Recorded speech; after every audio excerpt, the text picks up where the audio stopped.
of news items and events to cover here. This go round, as always, it's been yet another super busy, jam-packed news cycle. So we have a lot to cover over the course of what we're hoping will be no more than 3 hours. The way things have been going here the last number of weeks and months, really, is how things have played out. Is 3 hours is pretty much the minimum we've been able to keep the show time frame set to. But this go round, there is no guest in the first hour, unlike a lot of what you have been experiencing here over,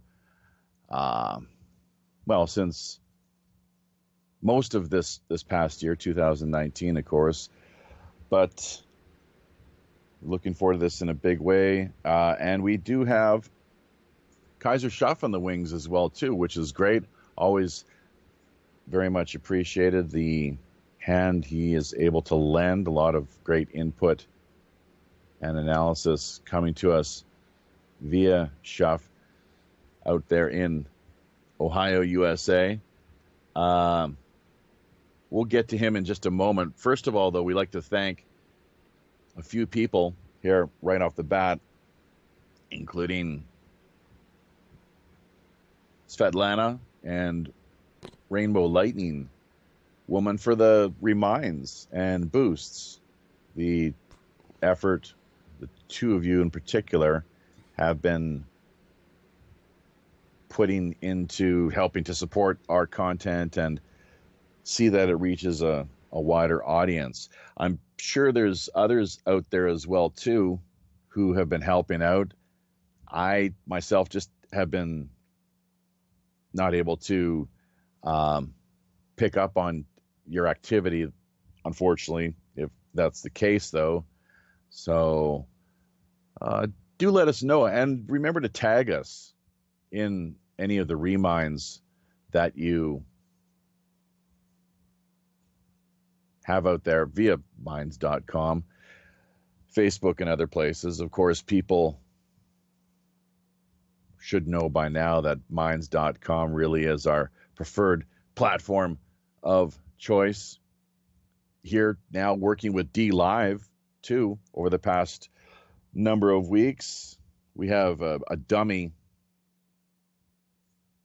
promo blurb set up over on YouTube, but that's about as far as it goes, doing all we can to redirect traffic and our subscribers over here to join us in the D Live chat. I think by the looks of things here, okay, I'm not sure what's going on there in the live chat at the moment. We'll get to that in a second, though. But, yeah, thanks to Svetlana, Rainbow Lightning Woman.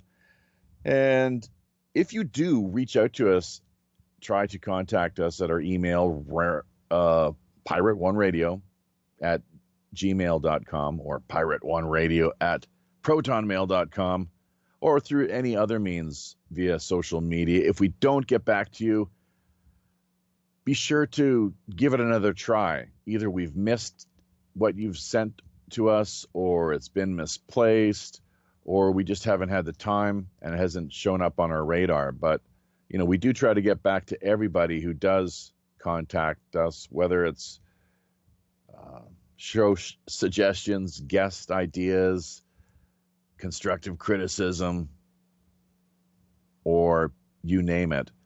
So something that, yeah, we definitely need to remind listeners of on a more frequent basis. So let's see what else we got here. A couple of things. You know, there's a lot going on out there, and people who are managing to stay in the loop. Kathy Shell is one of those people. She's on her way trying to make it on up to Washington, D.C. for the July 6th free speech rally. She has a fundraiser event via fundraiser.com in place and has managed to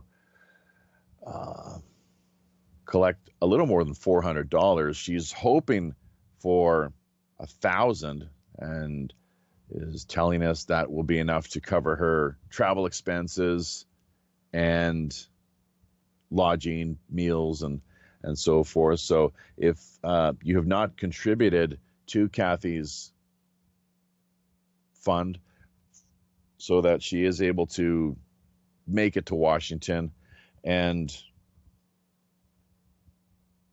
hopefully be at least, somewhat comfortable in her stay, not having to camp out on the streets or skip a few meals along the way. Definitely there's in fact, a challenge that she has issued, and we're doing the same here, just relaying her sentiments to our listeners. If you support Kathy's cause and would like to see her make it, $5 from each of our listeners is the challenge she has put forward. So that would be quite something if we were able to get everyone to chip in just a simple $5 into the tip jar. We ourselves here will forego any solicitations, as it were, for tips or donations to ourselves, the Pirate Radio podcast or the wider WPRPN network, for this go-round, show segment number 58 of World Pirate Radio News, and ask instead that you, the listener, get a hold of this link that we're hoping to share in the D Live chat and help Kathy make her way to Washington. She has been talking about how there have been some problems accessing her content. We ourselves didn't run into too many roadblocks along the way here from our end of things via Korea, but there may be others out there who are struggling to access or view her web pages and miscellaneous content she has published up online. PayPal has been a big issue for her, is what she's told us. So want to keep a lookout for that. We know we ourselves here had some problems with a donor not so long ago who issued a $50 pledge or donation to the network, and that for some reason it had registered as being on the records or part of the ledger, as it were. And here's a great argument for blockchain, I guess, too, right? But then when we logged into our Twitter and tried to track it down, it was just simply not there. I don't think there was any funny business or anything out of the ordinary via the individual who had offered the donation. But yeah, it's something that people do talk about. And of course, the time and age we live in here, sailing out upon the high digital seas with various cryptocurrencies, blockchain technologies, that definitely being the way to go in many cases. Not always, of course. I myself think it's best to maintain a diverse approach, keep your options open, and don't necessarily put all your eggs in one basket. Much in the same sense and along the same lines as to what Charles Darwin had advocated back in the day, as far as the whole business of what it takes to ensure the survival of a species. What he felt was key was that diversity exists within the ecosystem, their environment, and without that, there would be problems. So yeah, don't put all your eggs in one basket if you really are hoping to survive as a species or some form of life entity. What else do we have in the news here? Eyes on New Jersey, and this isn't really the news per se, so much as the in-house updates, keeping people abreast of network-related items, really. People who have either dropped by and joined us at various stages along the way, or engaged us on some level. So this is courtesy of John Edwards IV. People will remember him, of course, as being one of the first hour guests we had on board just a couple of weeks ago as part of the World Pirate Radio News weekly Tuesday night feature, 8 p.m. Pacific Standard Time out on the West Coast, 11 p.m. on the eastern side of the continent. Of course, that is always going to be until the great leap forward, daylight savings time, 12 p.m. noon, Wednesday afternoon here in the Tokyo and Seoul time zones. But what John Edwards IV has informed us of as of just recently, we're hoping to have him drop by and join us here once again, just for a quick update. Unfortunately, he is, well, able to actually listen to us here live via his workplace. Simply not able to talk is how he puts it. But Lavalette, New Jersey Mayor Walter G. Laciero. I'm just wondering if I got that. I believe it's an Italian name. La Cicero, perhaps even better pronunciation, began the public comment at last night's council meeting, which was open to the public, when he saw an activist in a wheelchair with a guitarist dressed in a bong costume. Yeah, this is pretty hilarious to see the video too, believe me, folks. So if we can get that link, that would be great. But we've just been so busy here, of course, as you can imagine, trying to do everything we can to just get the show up and running, that we unfortunately overlooked that item. But we might be able to track that down here over the course of the next couple hours. The guitarist was dressed in a bong costume. The mayor advised that video recording was not allowed. The activist, and these are people I like to refer to as engaged citizens. Some people like John still going with the activist kind of little term or catchphrase, but I just really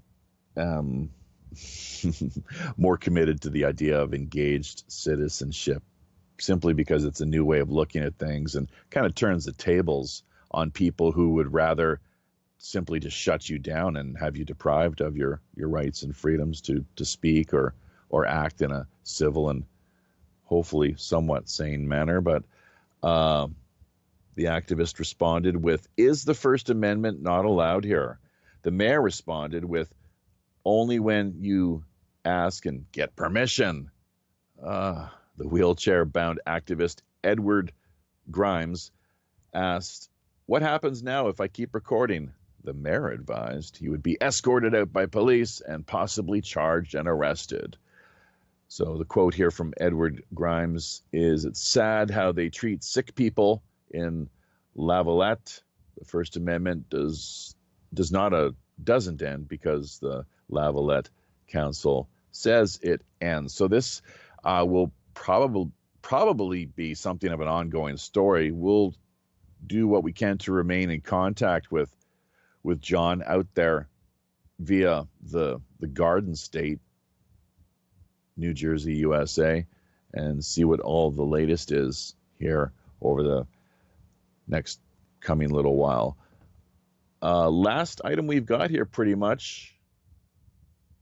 Well, actually, no, now might be a good time to bring Kaiser into the picture. I think this will be interesting, the way we kind of steer the conversation and just the rest of today's live stream show segment number 58 of World Pirate Radio News unfolds. So yes, it sounds like Kaiser is on board here. I don't know if you've been listening to things or following the chat over in and via D Live. But thanks as always, Kaiser, for dropping by. It's great to have you. Yeah, no, I've got an account with D Live, but I can't figure it out, and so I'm gonna be streaming on. Well, I can't stream, but I will be putting the recording up on YouTube, and so that way WPRPN, World Pirate Radio Podcast Network, and the weekly news will go on YouTube. I'm gonna stay on there till they kick my sorry ass off. The only thing I agree with you, concerned citizens, people going out there and being a citizens representative and trying to make a change the right way in government. That's the way I want to be referred to and how everybody should want to be, because we've seen both on the left and the right what activist code word means. I mean, did you see just recently what happened to New and Andy New? So it's kind of a shame what we're seeing our Western culture devolve into. But yeah, I agree with you wholeheartedly on changing the terminology, because believe it or not, optics and words matter.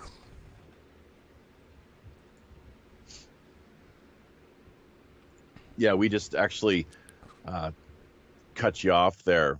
The first little bit you had to offer as you jumped in this go around, not intentionally. It's so much as we had the channel you were on muted, but just to let listeners know, Kaiser was simply concurring with the fact that he himself has a D Live channel, and that well, you're going to be helping us out on various fronts, so that's great. We'll talk more about that in the after show if we have a few moments or what have you. But that's very much appreciated, Kaiser. You actions, not words, as I like to say. People can talk talk all they want, and politicians, of course, are great with this sort of thing. But if you don't back your words up with actions, you're clearly lacking. There's some problems there for sure. Whoever you are, we're just talking in as a matter of general principle. So, but yeah, thanks so much. I'm looking forward to that and the collaboration. And I know that Vinny actually is somebody else who has been putting a little bit of our content out there, and I'm not sure. I think there's probably a few others as well too. I did notice that some other folks who just simply thought what we were doing was a decent thing would rip our content off of YouTube and then just upload it elsewhere. So, but that's fine as far as I'm concerned, because small little underground, enterprises such as our own really need all the help they can get. So we're called pirates for a reason, aye, matey. That's right. I'm just trying to find the chat over here. Okay, we finally got it on D Live, so that's great. Yes, Nethead, the night has begun. Thank you for your support, as always. Yes, indeed, and that was one of the issues or news stories we're hoping to get to. A tweet today by one news person to a CBS White House news person said an inside source told them U.S. VP was recalled for military action against Iran. Yeah, within moments, the tweet was removed. That's what I was kind of thinking as well, too, within the context of what we saw just recently in respect to, and I know, Kaiser, you've got a few views and opinions probably regarding this whole matter, given the fact you've spent a considerable, number of years over in the Middle East, serving in various capacities. And we'll get to that here in a few minutes. It's a big, hot issue of the day, pressing, and has a lot of people scratching their heads. One of the reports that I came across, I shared with you, Kaiser, of course, as you well know here just before we went live, was that there was a fire on a Russian submarine, nuclear submarine, so that's never good. And there's over a dozen sailors that reported being killed. When these sort of figures first reach us, that so often it turns out that things are they tip. It all depends whether the powers that be, the authorities, want to they want to play something down, they'll take a more conservative approach. And if they really want to try to blow it out of proportion, they'll just go crazy with the numbers. It's over repeatedly. That's just the way that, certain people within, I guess propaganda is largely their thing, and perception management as well too. Let's not forget, which is central to how government functions. Largely, it's a psychological matter, and the word itself, once again, simply means mind control. So the question is, as always, who is going to govern you? I guess a lot of that leads back to what some refer to as a social contract, so on and so forth. Don't want to get too bogged down in that whole business. And yes, Kaiser, we will circle back around to that whole issue in just a few minutes. It's a big breaking story, of course. But first of all, what I'd like to do, now that we've got all the in-house matters more or less out of the way, is, of course, being pirates as we are, that we need to have a little bit of pirate content from time to time, including, I was thinking what would be nice to see here over the next little while, especially.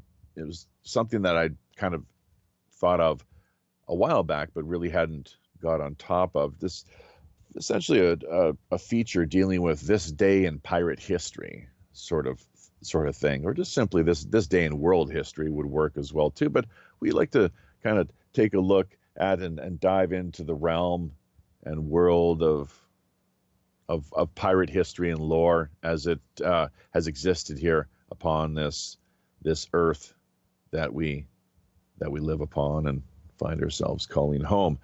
What we're looking at here, though, right off the top, is Pirate Pay. We are pirates and have risen. Pirate Pay, a quantum-proof, self-aware, and self-amendable token that will unify all coins and tokens. That's piratepay.ch.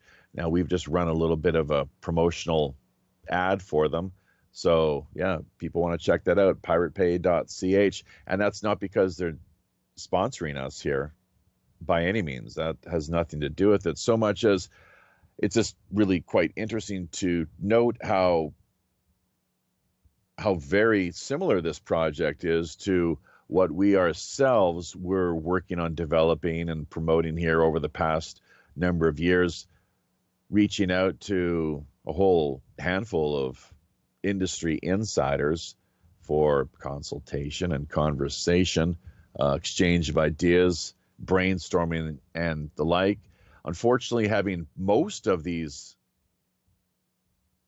said peoples simply fall off the map or disappear, essentially ghosting us. One or two of them, I would say. And so it is going to be interesting to find out, especially given the fact that it seems to be they want to promote some sort of China angle to this whole business, if in fact the people who are behind this had at any point in the past actually we don't want been to in show consultation with us. We don't want to show our hand too much there, Japhy. So, Oh, I'm just saying.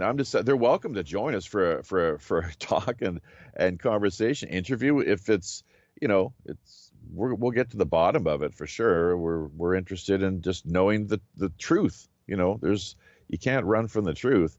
So we'll find out here eventually. And now, True. If they want to remain totally anonymous, like that anonymous, it kind of takes away from the whole credibility factor, I would say, whatever sort of operation it is, right? They have a white paper out there, so people can download that off their website. It's a really decent looking setup, and really, in fact, I guess it's kind of the way that we had intended things to be. Of course, there's a link that maybe you can track down on.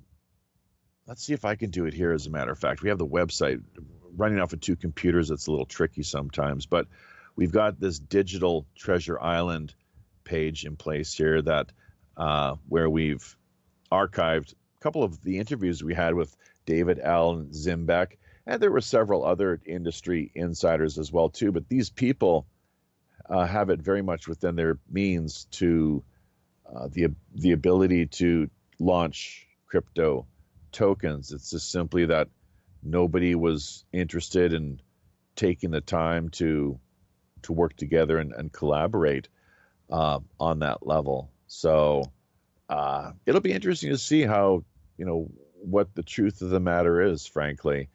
So in the meantime, though, I'm going to track down this digital treasure island link. And on top of that, though, kind of shifting gears a little bit here, another pirate related topic. It's really quite interesting. The pirate bride, who some might remember. I'm not sure, James, if you heard about the story from just this past year. Remember the lady who married the pirate ghost? Oh yeah, I remember that story. It was really odd. I think you guys did that when I was still in Actually, was I back from Afghanistan and on the show when it happened, or was it when I was in Afghanistan last year? You got a good memory. That's probably somewhere in that area. Definitely. That's right. About 6, 7, maybe 8 months ago, approximately. So, once again, running off of the two computers as we are here. Now, I'm not sure if you got that included. Probably, I think that's part of the document you were able to access just a couple days ago. We passed on to you. Maybe if you could just scroll down and copy that information, the link regarding the pirate bride. What's happened though? She's broken up with her pirate ghost, her virtual husband, I guess, as it were. So yeah, she married a 300-year-old ghost and says they're breaking up for the reason that, now I'm not sure where you stand on this whole business, James, but the occult, as it were, people who engage in magic rituals and that sort of thing with, I'm not even sure how these things work, frankly. You have maybe circles drawn in chalk, some candles laid out, and a bit of some sort of dialogue that you run through several times, typically, I think is the case. And attempt to summons some sort of, or call upon some sort of entity. And, there's a lot to be said for this whole business of possession, though, and exorcism. Those words are fascinating. The phenomenon of possession, which I do believe philosophically we are possessed by a spiritual energy. What that is exactly, I'm not sure. But it's important to have our spiritual house in order, because if we don't, there's problems, clearly. Right. You've heard me talk about eudaimonia, the ancient Greek term. Right. It literally means the good demon within. That's what it means. That is the ancient Greek concept of happiness. So very much in line with the Buddhist way of looking at things. What is the aim? One of the real primary aims in Buddhism is simply to make friends with yourself. Right. There's so many of us, we beat up on ourselves, or at least the ego wants to, like a dog chasing its tail, I suppose, attack itself and just kind of play around and torture us or whatever. So sometimes there's a lot of praise that the ego likes to dish out as well too. It makes us feel really special and important. So feeding that end of things, as it were. And exercise, this possession thing is one matter, but exercise, how do you spell exercise? Right. We know how to spell it. The point is, you asked a question earlier. Yeah. And that's the real point. You did, it was the show where I actually was on with you guys in Afghanistan. And I do remember that. And so was our pirate princess, Jaybird Wells. And I remember that like it was yesterday. I think we even brought in a couple other surprise people, if memory serves. And yeah, it was a funny, goofy story, just like some woman marrying what's his name, Charles Manson. Same kind of thing, except this one was, I believe in demonic possession. I also believe there's such a thing as exorcism of that. I do believe in the occult. because occultum only means, you know, undiscovered. So that's pretty much my thoughts on it, brother. And you asked that question, and you know, exercise. Well, you're exercising your mind and body, right? There you go.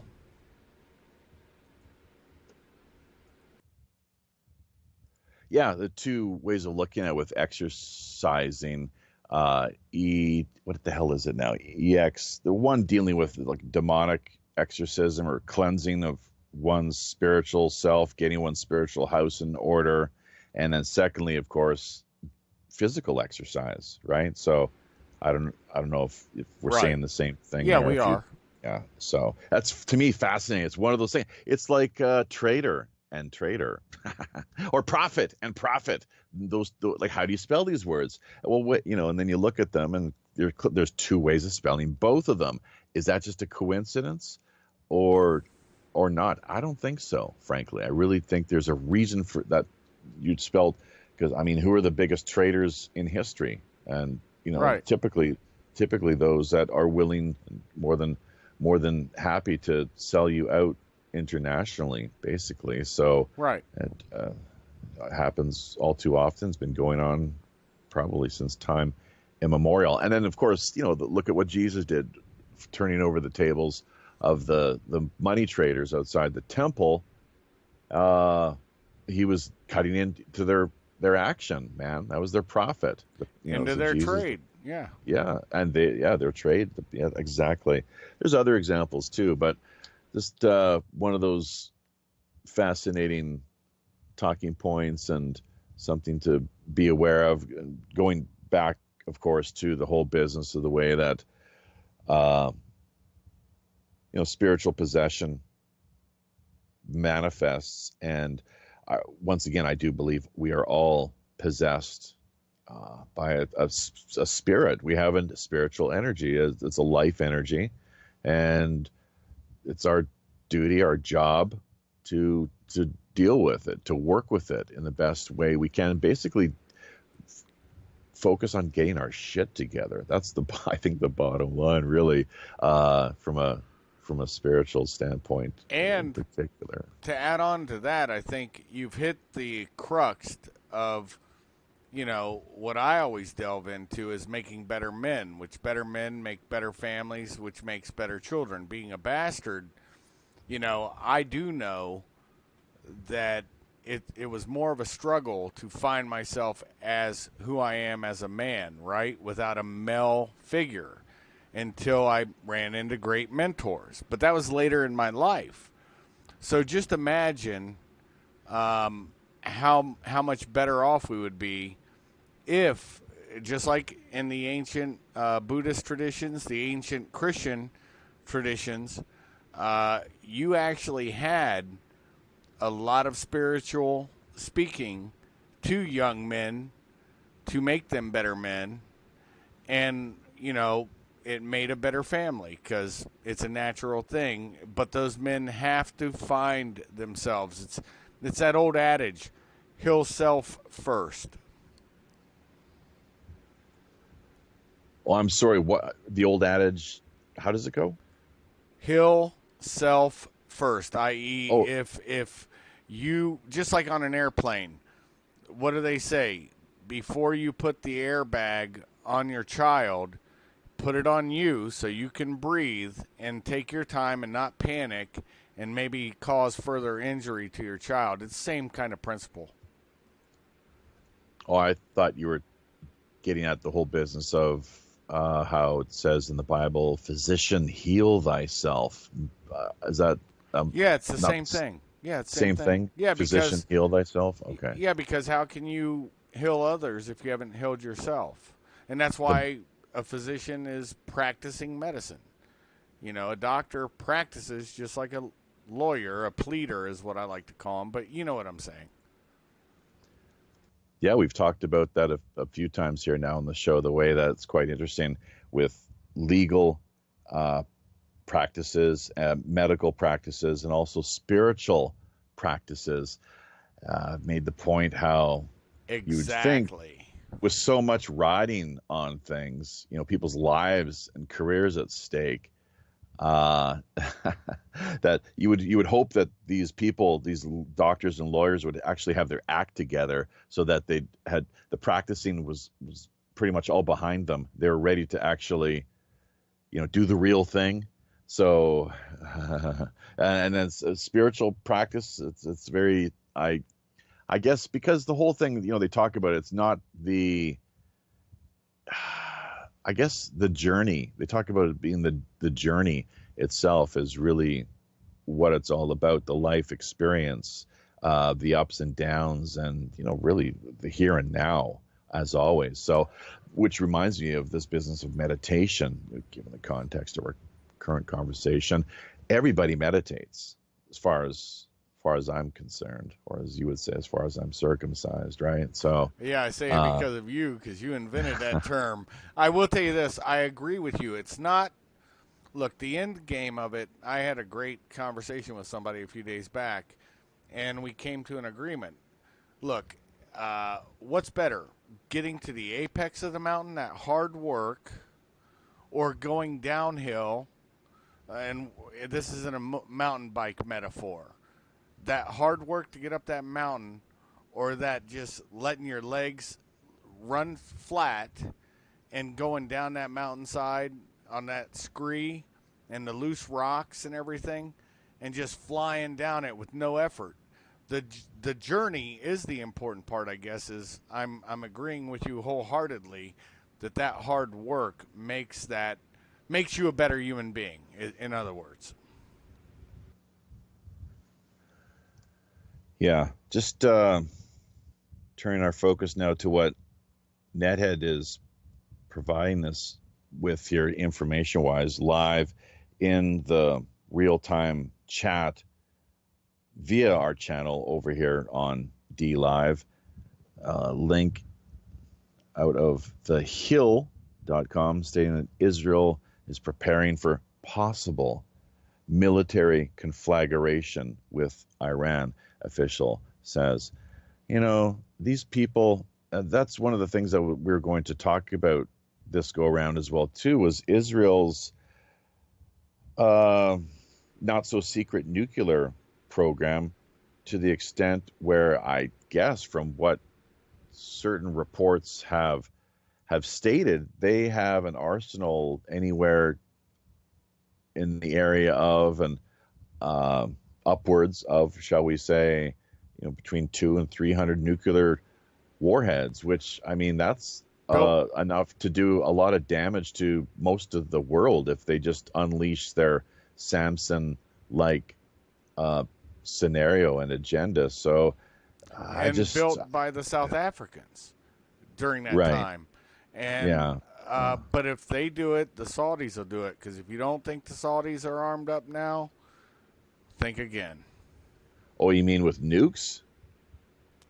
Yeah, I'm pretty certain that Saudi Arabia has cut several deals under several administrations at this point. Well, we don't hear about that in the news, though, do we? Is that ever talked about or discussed? I don't recall.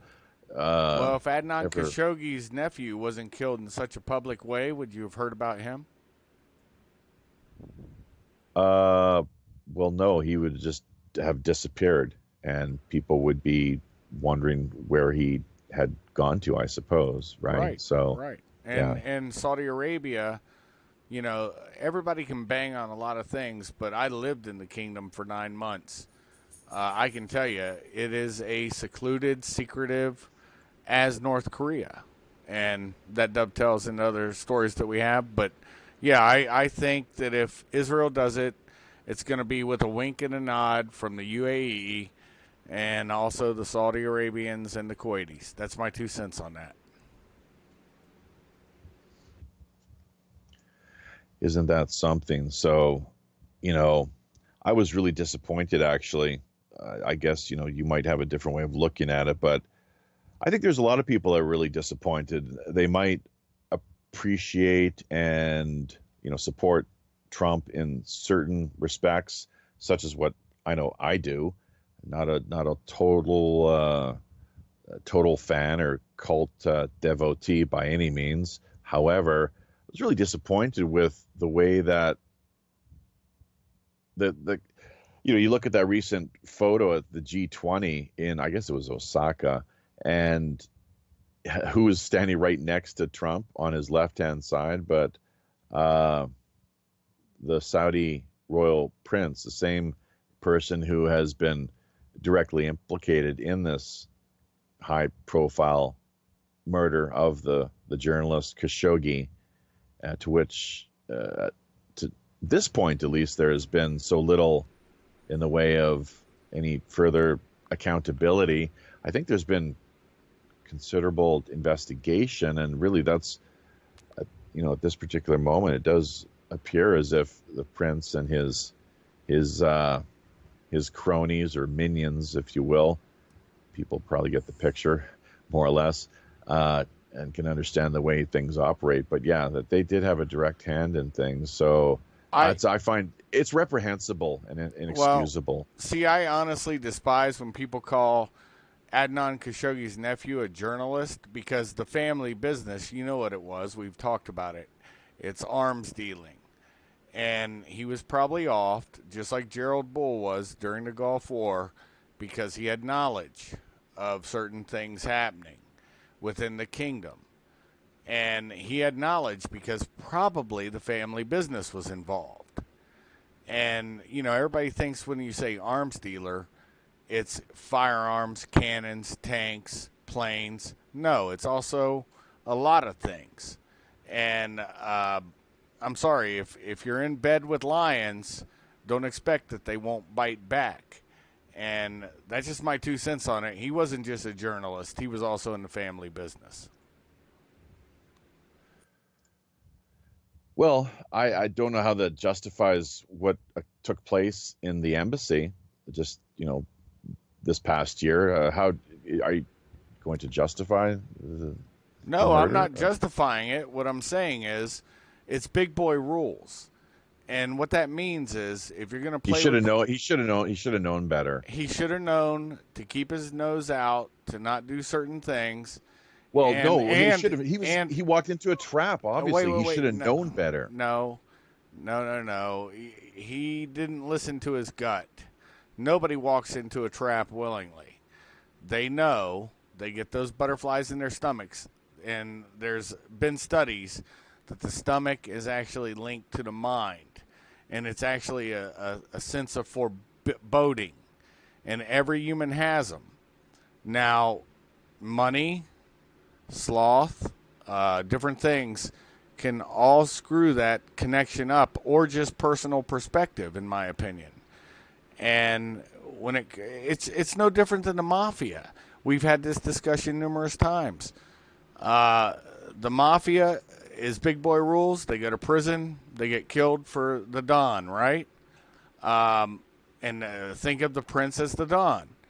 And same thing for him. He walked into that embassy fully knowing what he knew, thinking it was a bit too clever, and they already had the goods on whatever he was doing, and we do not know.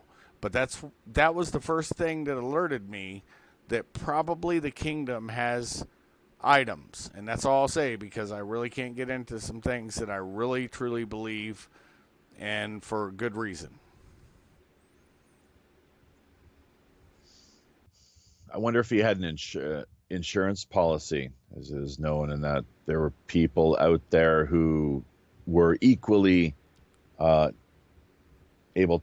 privy to the information that may have led to his murder, or if he had, say, like a hard drive or some sort of secret file set aside a particular location that he had informed his wife or friends of, or even just in direct consultation, say, over coffee, I guess, or what have you, with, do you know what I mean, with insurance policies. So I completely understand what you're talking about, but the thing is, just like the Khashoggi, just like his uncle, arrogance got him. There's many people that arrogance can get, and I believe that's what he succumbed to. I have stuff scattered around, But arrogance will not get me, because it's not like I'm going to keep it trapped in my mind. It's not like I'm going to do stuff and keep it somewhere where everybody will find it. It's just stupid. And honestly, if you're going to play, if you're going to be dumb, you better be tough.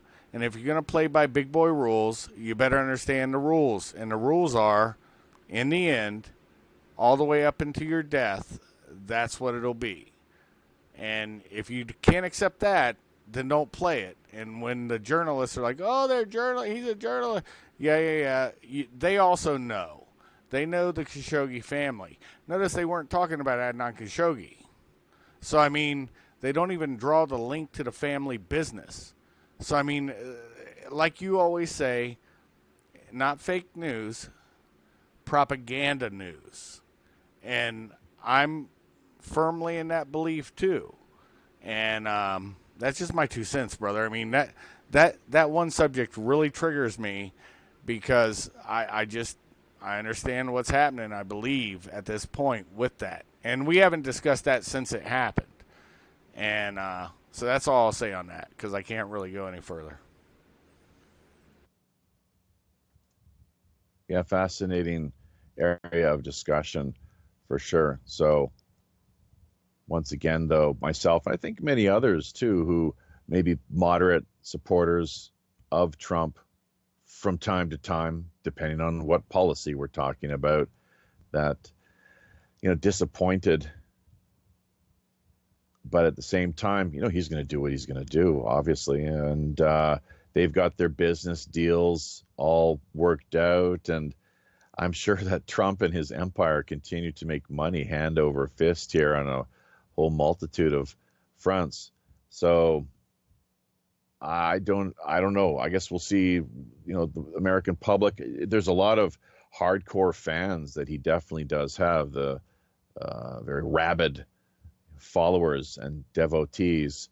So to the point where there's just no critical thinking whatsoever. That is a bit of an issue. But, well, we'll see. It's just, what do they say in nation states?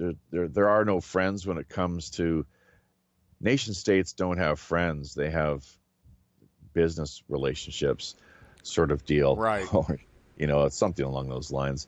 I'm kind of paraphrasing, but anyways, hope everybody is enjoying the slideshow we have in place. The moment, of course, as always, just a whole multitude of pictures that we've conglomerated and randomly, very much the cut-up method type approach. That term and reference will mean something to some people out there, I'm sure, the cut-up method.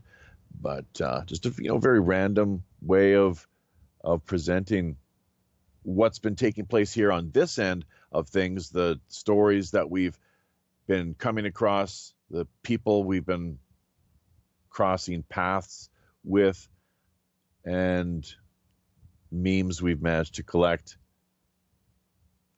over the past week. There's quite a few, actually. So just looking at one here right now, dealing with Cory Booker, as his name is, which makes me, of course, and probably a few of the listeners, hopefully, too, think about the recent, I guess there was 2 Democratic debates.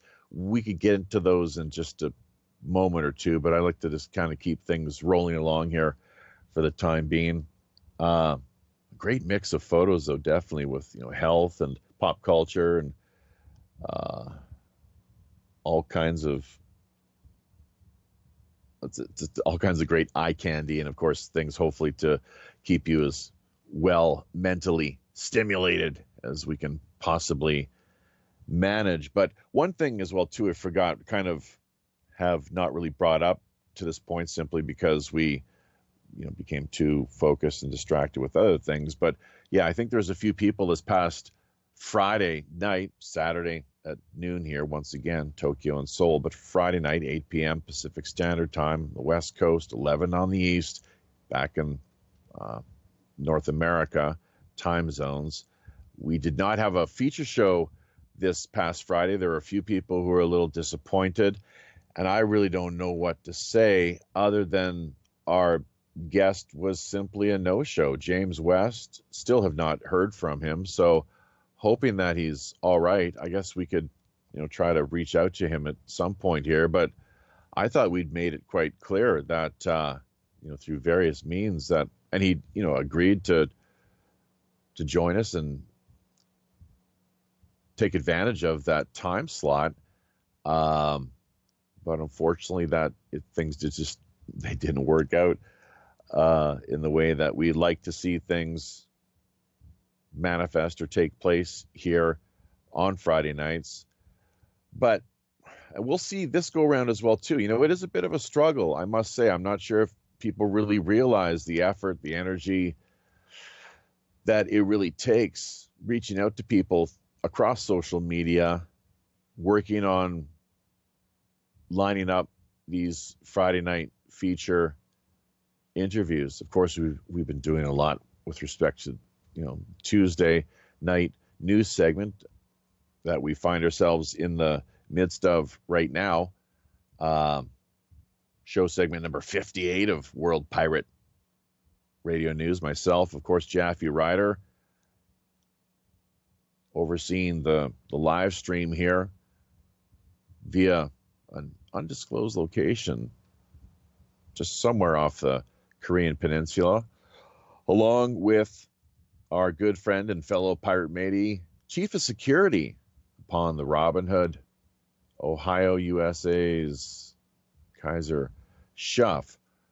Now, let's take a look at what we have here as far as talking points are concerned, because Trump, of course, big news. He was in Korea just this past week. A lot of discussion on that front. And here's one area where I will say I support the guy. I've talked about this in the past. I think he's doing a great job. And I think it's really hilarious the way that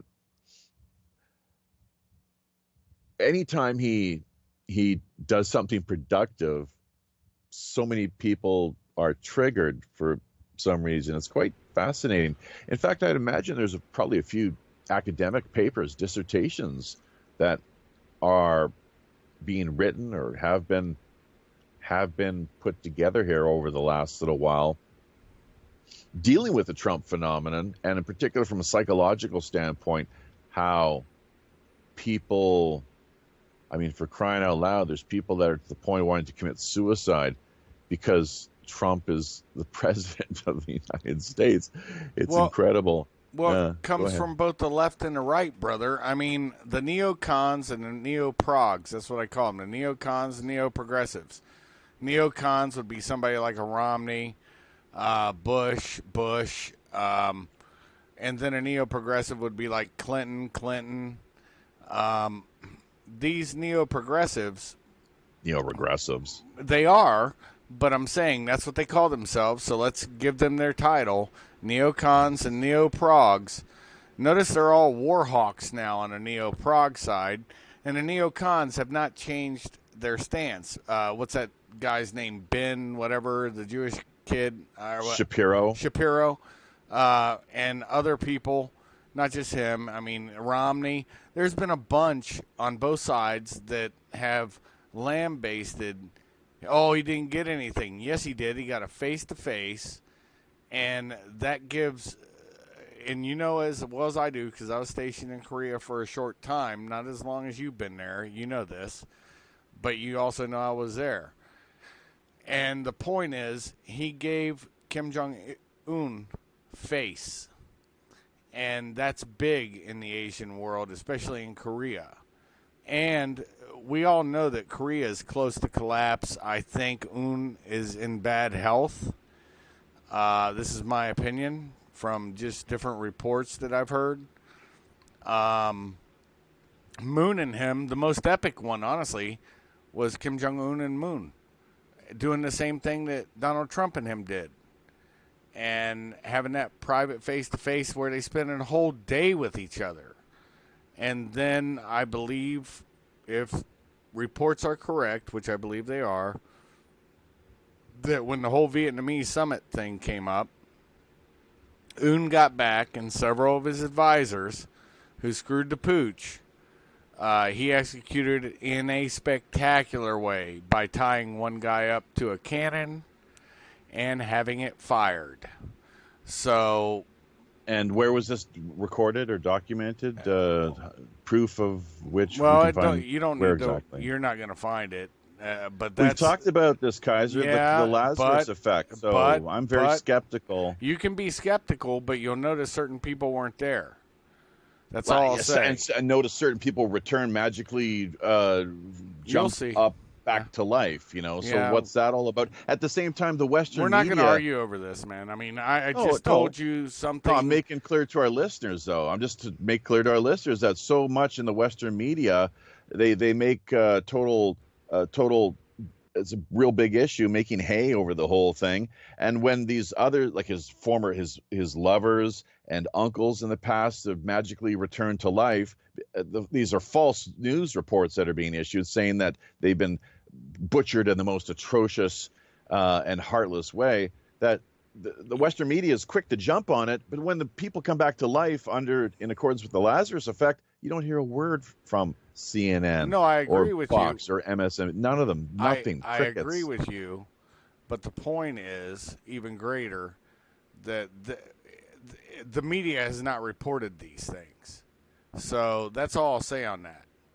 And so the point is, it was I didn't see anything from the media reporting on that situation I just told you of. And that's all I'll say on that. But what I will say is it was good that Trump went there.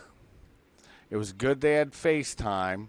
It was good that it was actually a rushed thing, in my opinion, because that showed Trump had clout with Kim Jong-un, who you and I talked about a long time ago. Dennis Rodman, the whole thing, and we're not going to go in and debate all that stuff back in the day, but the whole thing was Kim thinks he's a baller, and Trump he thinks is a baller. And that's a fact. And for him to have that much clout on Twitter, just when Jack Dorsey is saying he's going to start restricting Trump. Think about this. That's tech censorship that could be detrimental to our nation. Anyways, that's my 2 cents, man. And I'm no expert on Korea, so don't even hold me there. I'm just telling you the stuff I've heard. And it matters not whether you believe it. Check it out. Figure it out for yourself, folks. Yeah, I'm no expert either, of course, but I've got some insight into some of these issues. And the Lazarus effect definitely is one of the things that I find quite peculiar, the way that once again. With you. Yeah, just to restate and to make clear to listeners that you suggested they research and investigate. Good luck finding anything online through a simple web search that deals with the Lazarus effect. I agree. DPRK.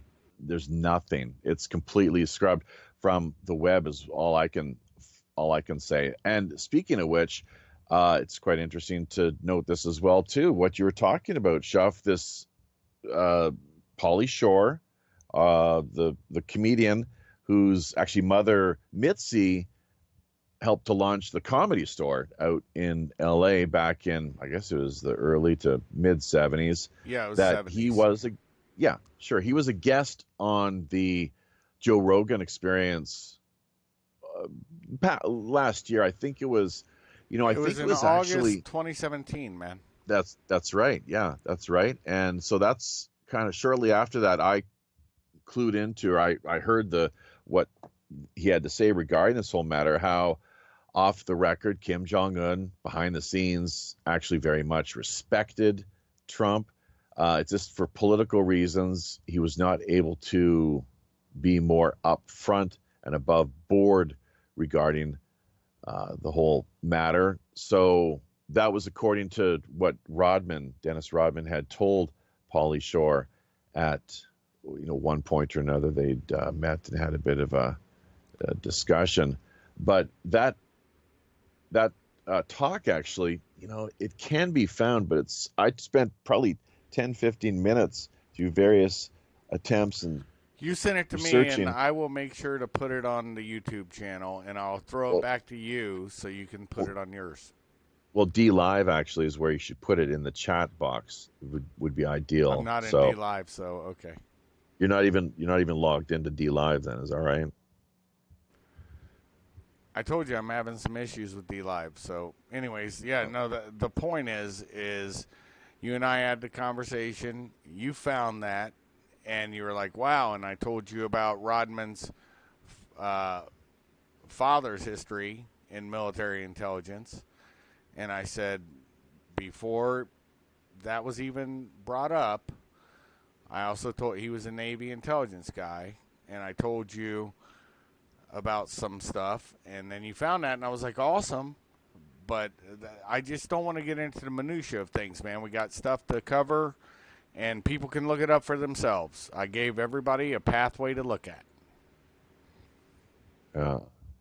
So Pauly Shore, Joe Rogan, you can watch the whole interview if you want and do it that way. Or if Shuff is able to get this link passed on to us here, and I guess you could maybe, if this is one of the reasons with the co-hosts, we'll try to have it so next time you are logged into D Live so that we can actually connect here and maintain the live real time interaction between the two of us and others, of course, too.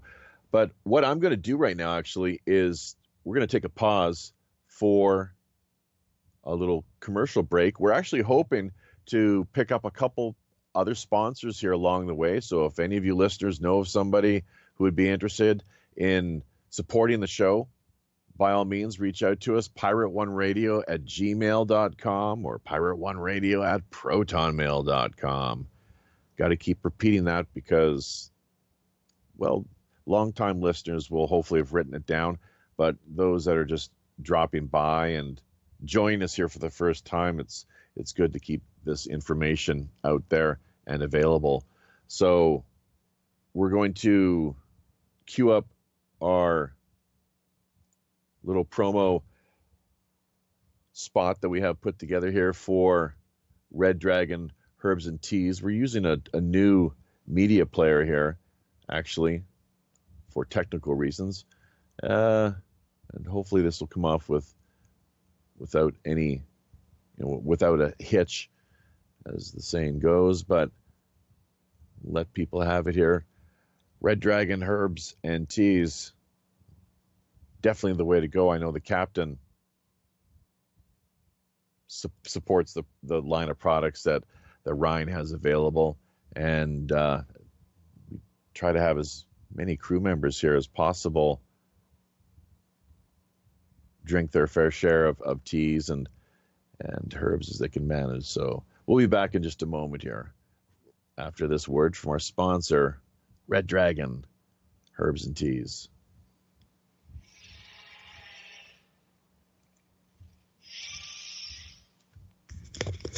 Catering exclusively to the Des Moines, Iowa area and beyond. Red Dragon Herbs and Teas is a small, family-owned business dedicated to the creation of only the finest quality artisan herbal tea blends. Drawing upon many of the world's most richly established customs and traditions, Red Dragon Herb's mission is about more than just getting their products out to the market. They also strive to help educate their customers on the wider benefits, history, and folklore of all their plants. Of course, any seasoned pirate knows when they're fixing to tango with the Kraken, you best be powered up with at least one of the finest select quality premium items freely offered via Red Dragon Herbs and Teas wide inventory. Choosing from any of their caffeine-free headache relief or rest and relaxation blends, history has proven their products among the best sources of scurvy prevention and vitamin supplementation. Red Dragon Herbs and Teas, bringing you guaranteed homegrown health relief.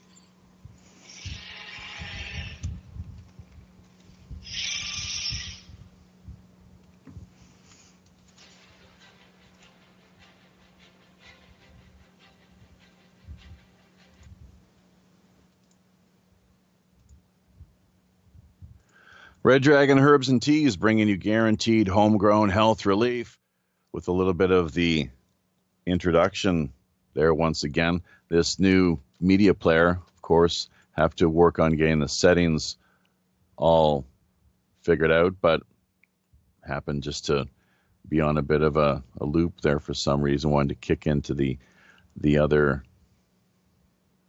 file we had here in place. Hopefully not too big of a deal. Bloody amateurs, I tell you, it's total bush league.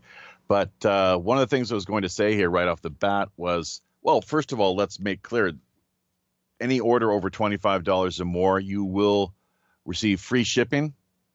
Any location throughout the North American region, the continent at large.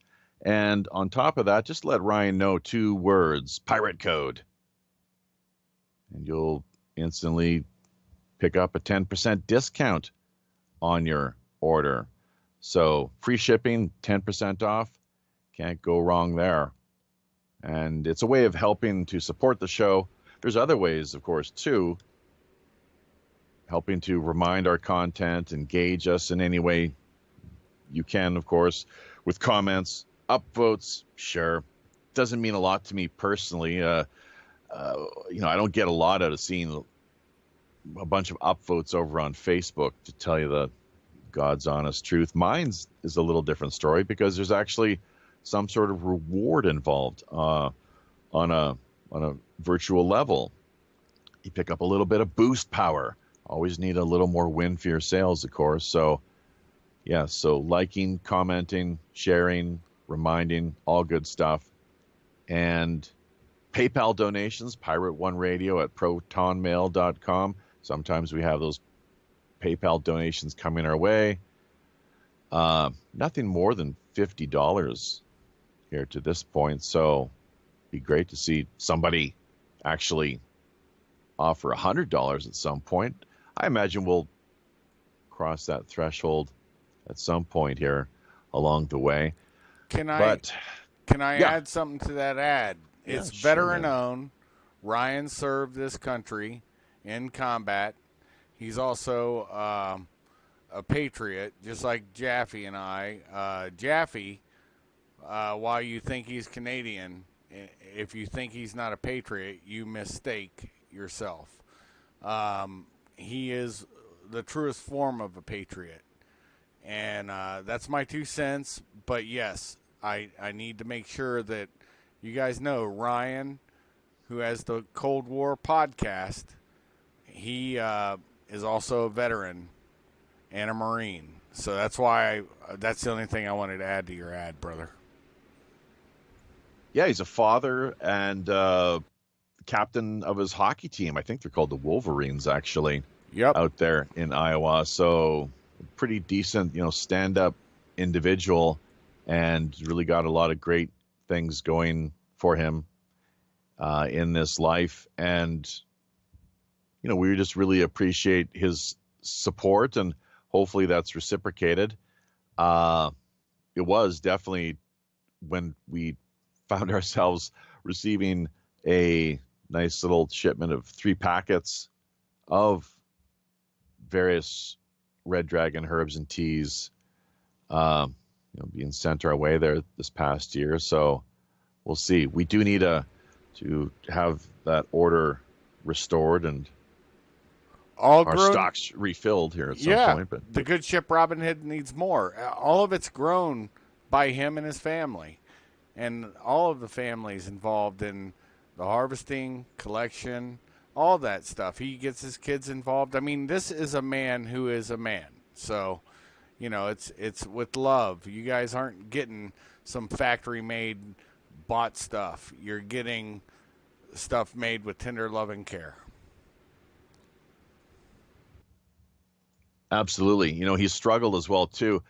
I don't think it's an issue for him anymore, but he, I believe, made an attempt to have his product rendered organic, certified organic. But you know how that goes, Chuff. It's a lot of bureaucracy these days, total nonsense, of course, to a large extent, and quite a racket, really. The hoops and hurdles that have to be overcome. So a lot of, they call it red tape for a reason.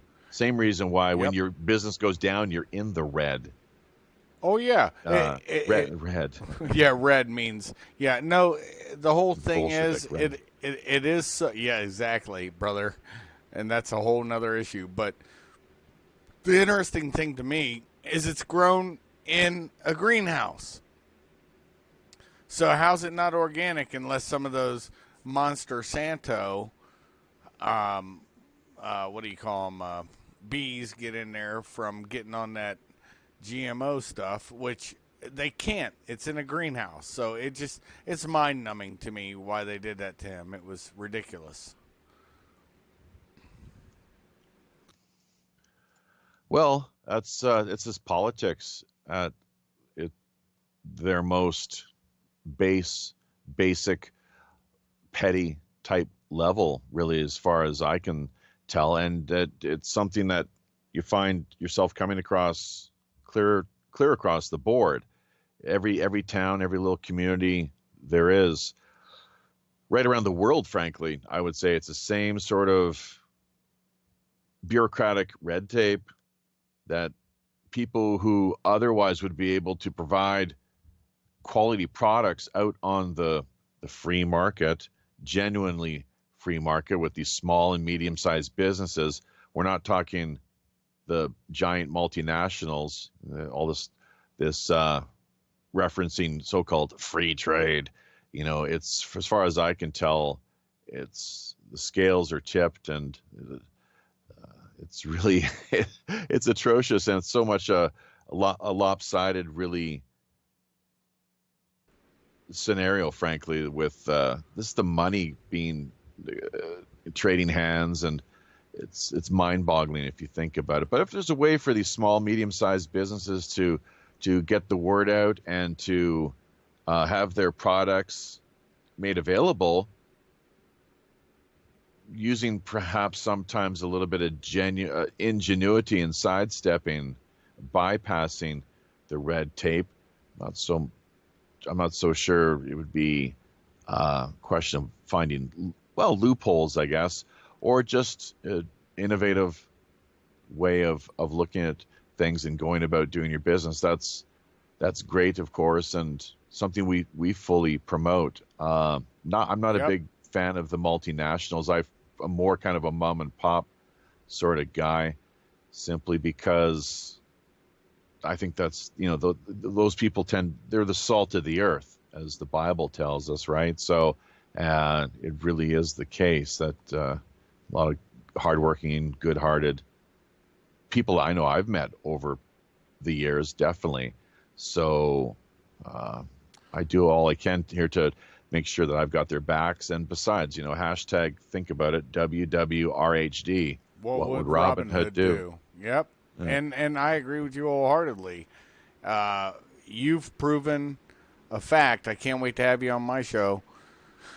You've built something, and it will be awesome to dissect it even more perfectly than we did the last time, because it is something we need to support.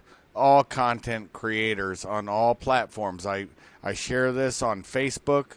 I share it on Gab. I share it on freezoxy.com and on Minds. And I don't mind doing it, because that's what we need to do to bypass their, which I know is a topic, their censorship. And they are trying to censor us on all platforms. Well, we're going to get into that whole business of Google and Project Veritas, of course, here in just a moment or two. That was the cover photo that we had in place for this week's live stream news segment number 58 of World Pirate Radio Live, as it is sometimes known. But just before I forget, something I should have mentioned from the get-go here, right off the bat. Princess Jaybird Wells, would have been great to have her on board for this live stream. Unfortunately, she's once again having to contend with a few health issues. Her voice is not in the greatest shape, and kind of almost sounds like a bronchitis type scenario, which I know all too well. Every January, it seems, following Operation Secret Santa, Yep. because of having just the stress and strain. First of all, for a couple of years there, I think we were doing 2 live streams a year, or I'm sorry, a day.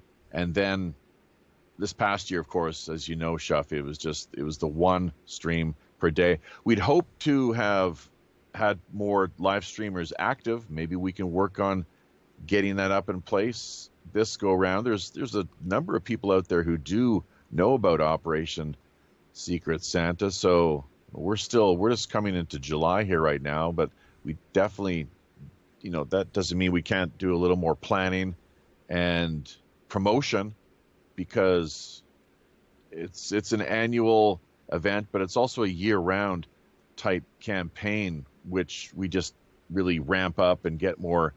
It finds itself more geared up to launch December 15th for that 10-day period. But yeah, the stress and strain on one's voice and just general health can be a real burden and a bitch come that time of year, especially with the live streaming and so forth. It does take a lot. People might not realize this, but for me, I don't know if I finished my point earlier, but meditation, it is something we all do every single moment of our lives, whether we're awake or in the dream state or not. It's just a question of being present and in the moment. Be here now, I believe, was famously stated by, I think his name was Ram Dass, but probably others before him too, other gurus and people who were, I guess, philosophically inclined or committed to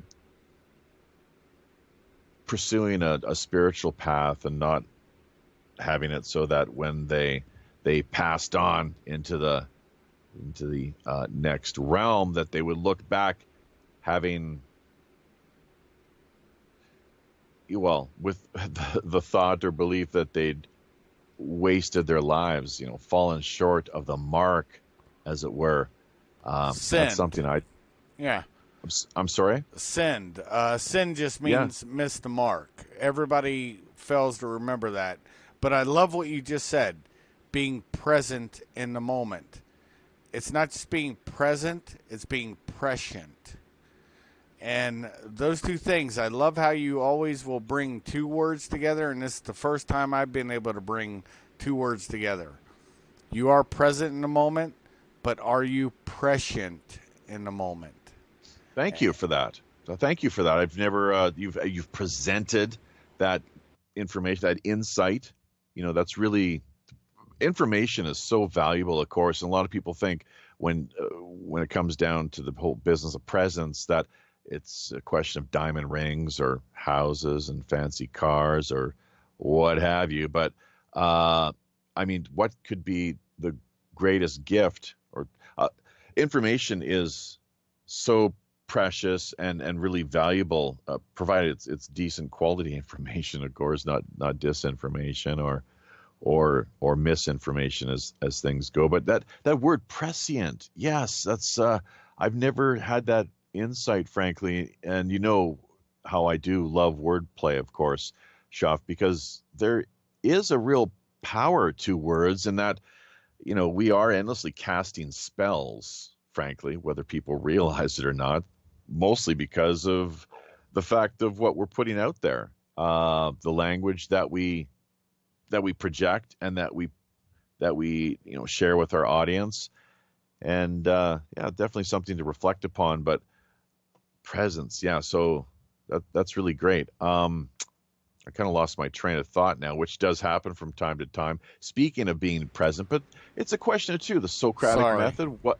That's okay. No, that's fine. Hey, I'm not as bad as you, I don't think, with that whole business of getting, jumping in. And, That's right. Oh yeah, you fumble the ball, and just really mess up and lose your train of thought. But as we all do, of course. So, no, it's really, though, for me, it's a type of yoga. It's an intellectual, I think what's known as jhana yoga, very much just intellectual stream of consciousness, having a conversation with ourselves and our listeners, trying to be in the moment as best we can, at the same time managing just a whole multitude of different talking points, either whether you're reading from what you have in front of you on the computer screen, a list of points, or just what happens to be percolating and circulating, within our thought processes, our minds, as it were. So, although there's a lot of talk of that, the philosophy of mind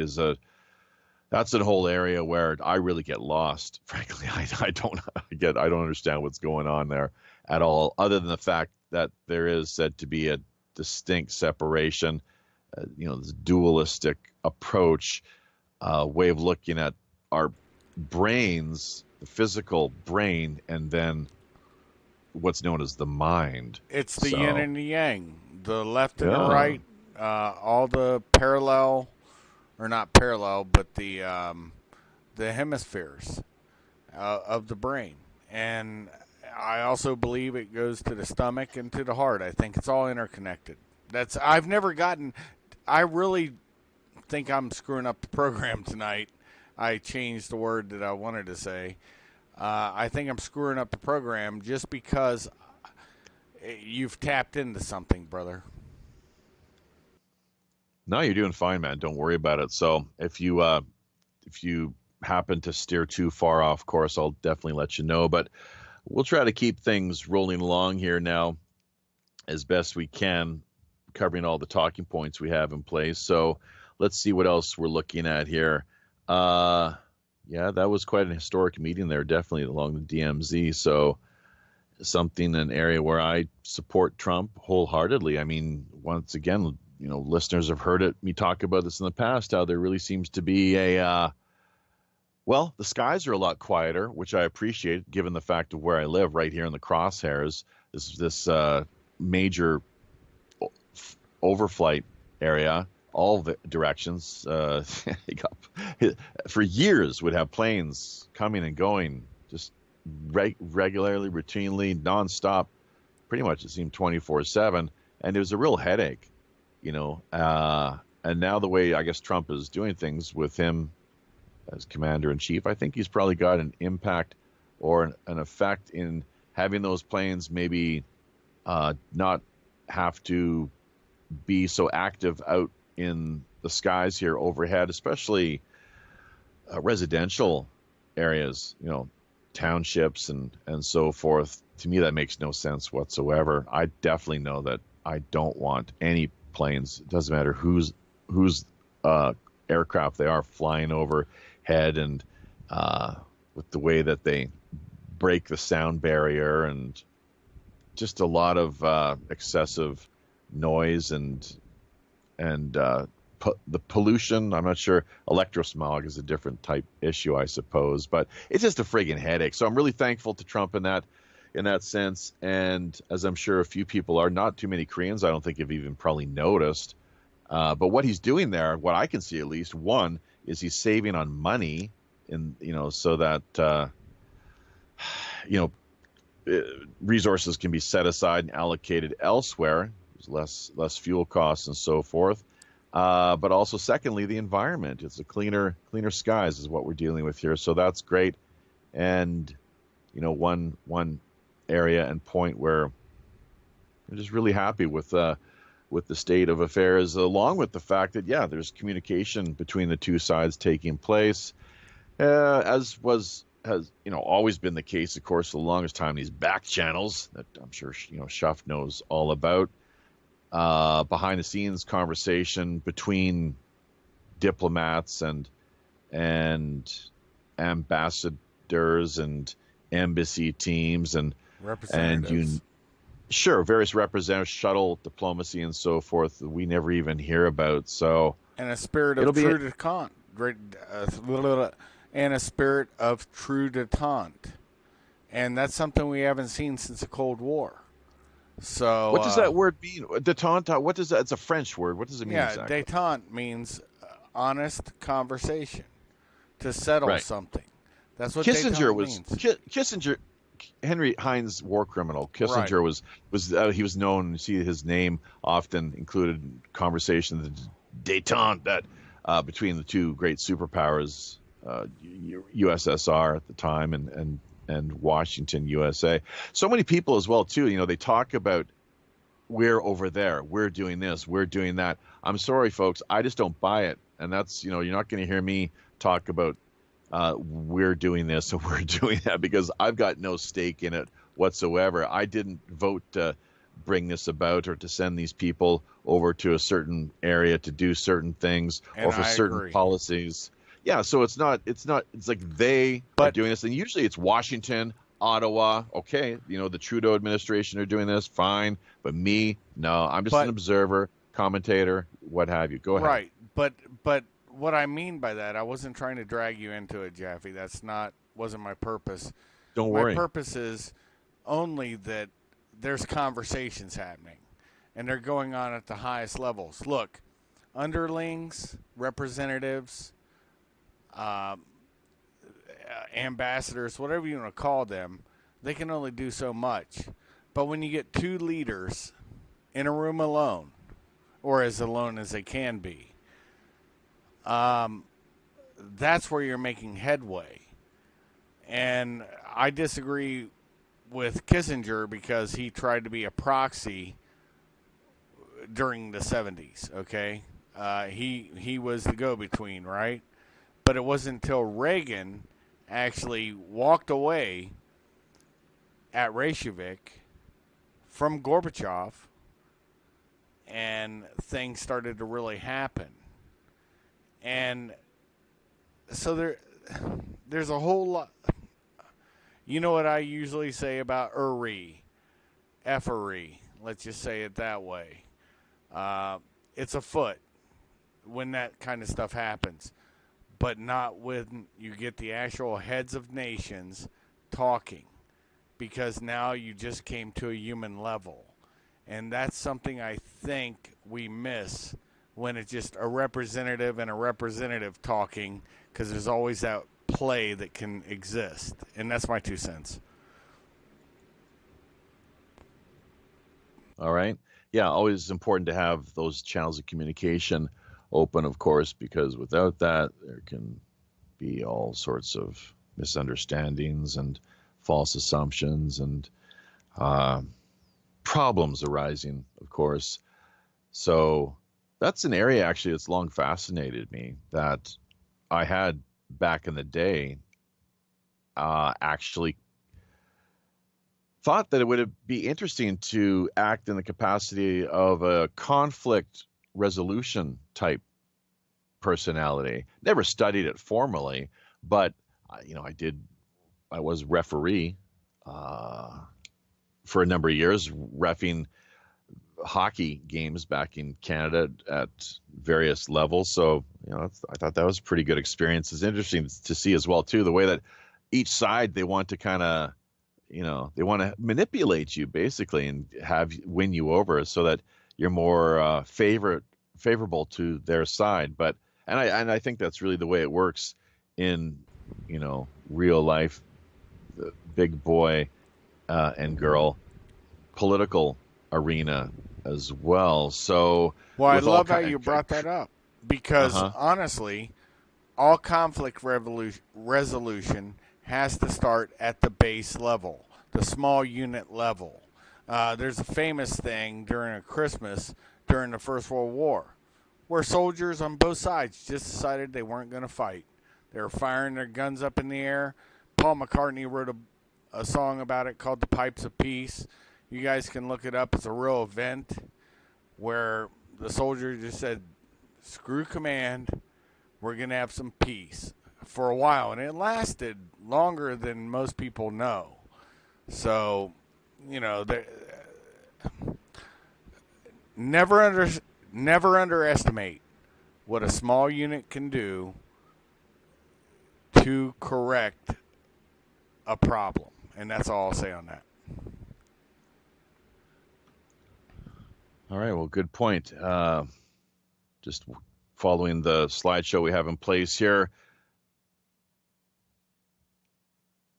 seeing that one of the pictures we've included into the mix is just a July 4th type celebration meme. So wishing troops a happy 4th of July, but really I think more than that, just everybody, frankly.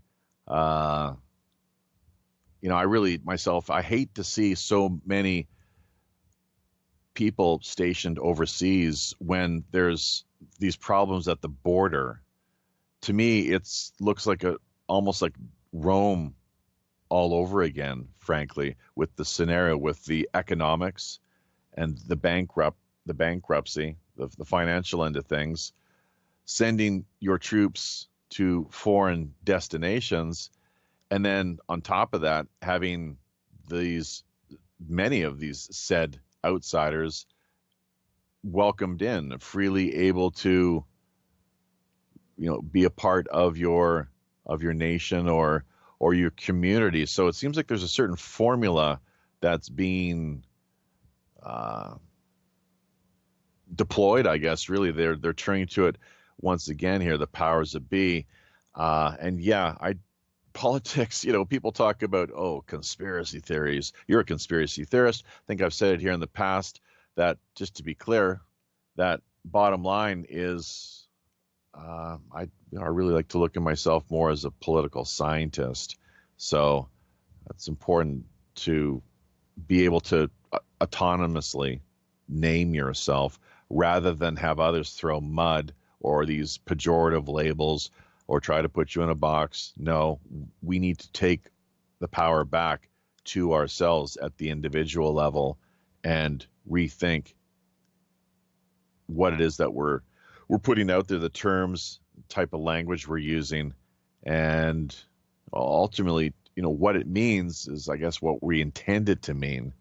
How it's perceived might be a different story. It's, I guess, a lot of psychology involved there, of course, but if somebody takes a certain term or way of referencing a situation in a way that you had not intended, then hopefully there are these channels that we've talked about now that exist and that are able to sustain themselves so that communication is all pretty much hopefully above board, and there's a clear understanding of where things stand, where different various parties are coming from, and then hopefully take it from there. We got to turn our focus back, though, to the news items of the day.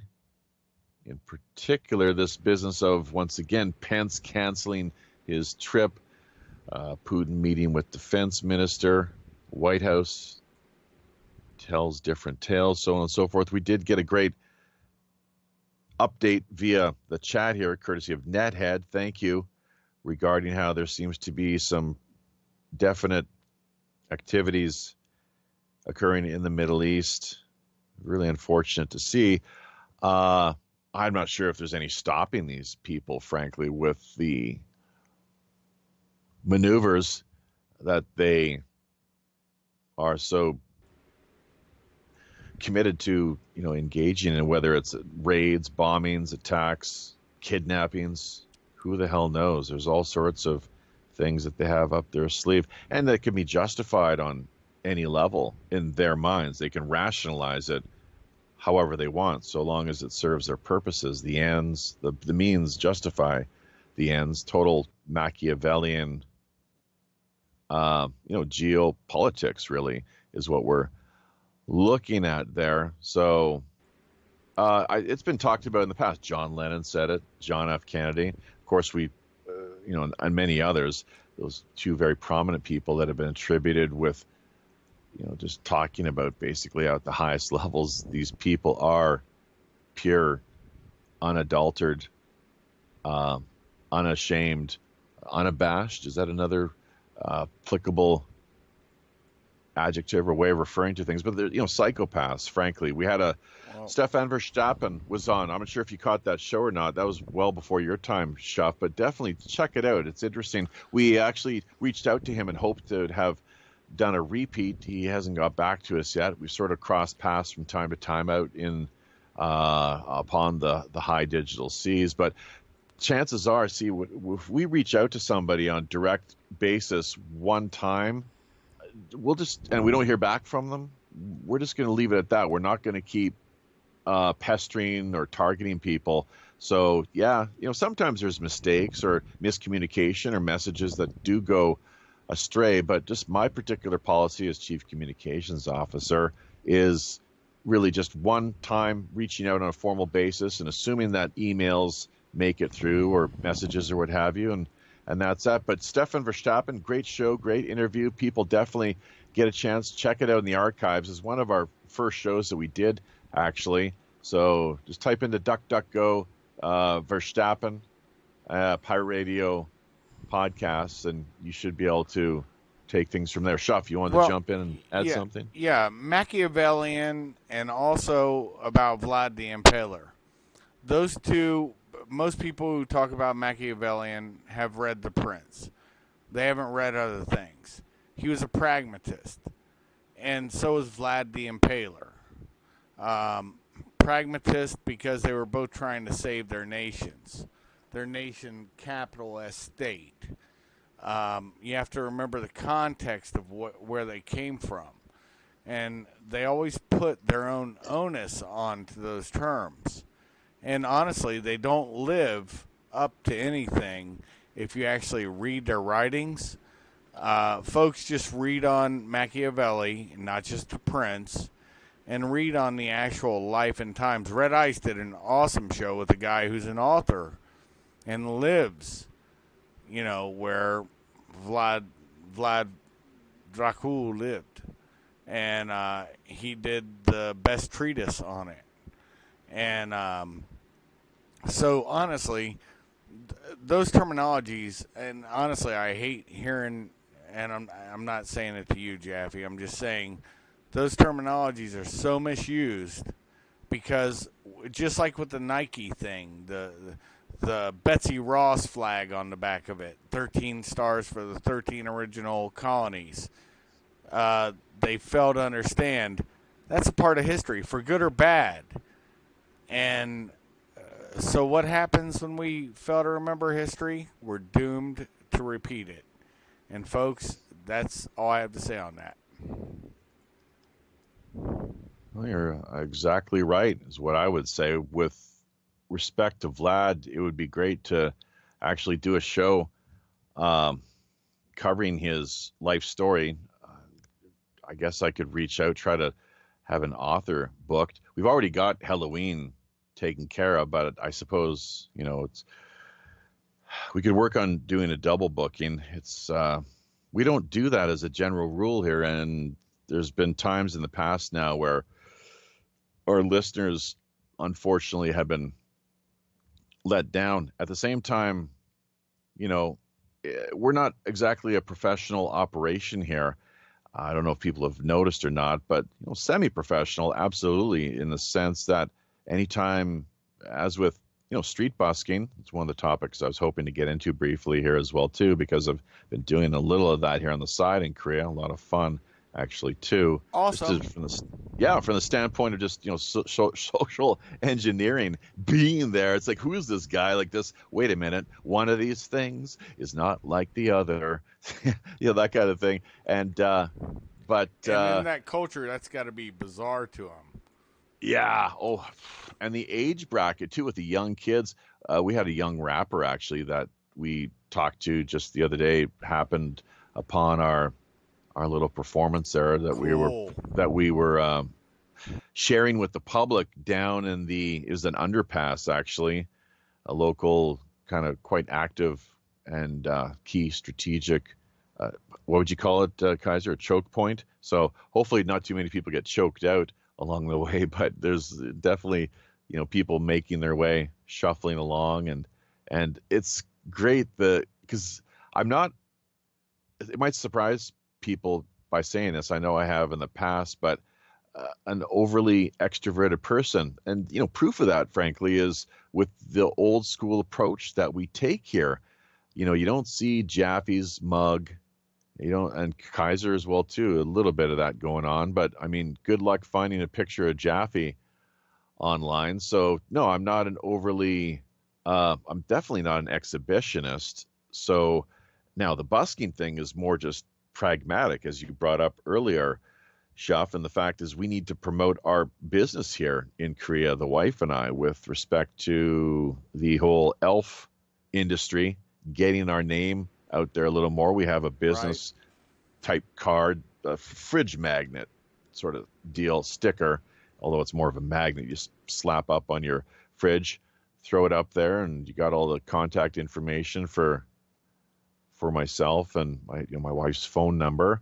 But I guess the point being more just the Great marketing. you got to do it, man. You got to do it because we're in a bit of a slump now, to tell you the truth. So it's forced me, frankly, to get my ass out there and make myself known and work on just promoting the business and getting out there and providing quality music, hopefully as well too, making sure your instrument is in tune and that you're able to really it's atonement, which if you look at that word, what does it say? At one-ment. So both within ourselves as well as the instrument we are playing. So, I'm just trying to back things up a little bit here as well, too, because Vlad, for example, was one of the things that came up. And as brutal as he was, that in some ways I do kind of like the guy, because he was taking a stand and basically, from what I can tell, repelling these foreign invaders who he knew all too well because he had spent his youth growing up, raised within their midst. Yeah.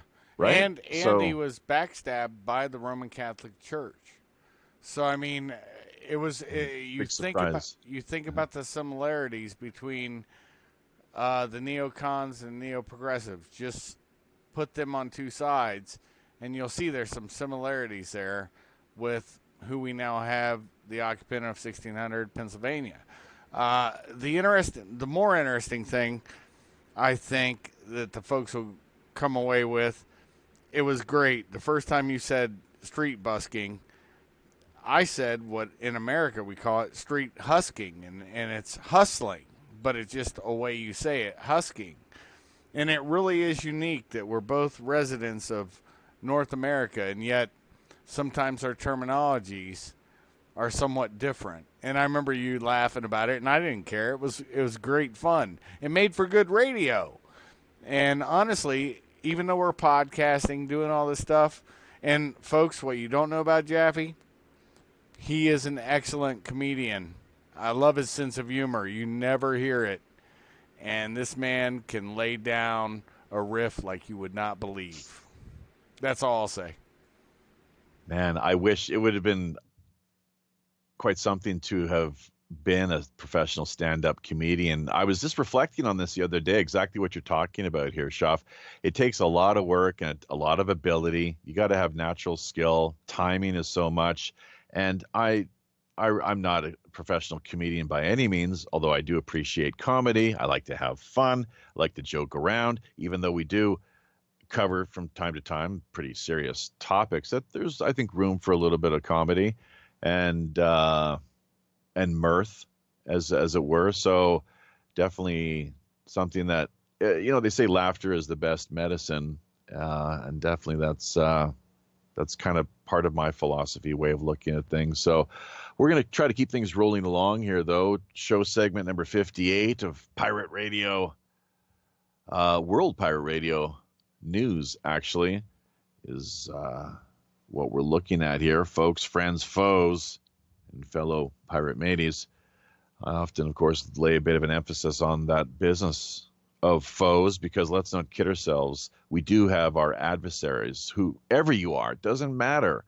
What did Aristotle say?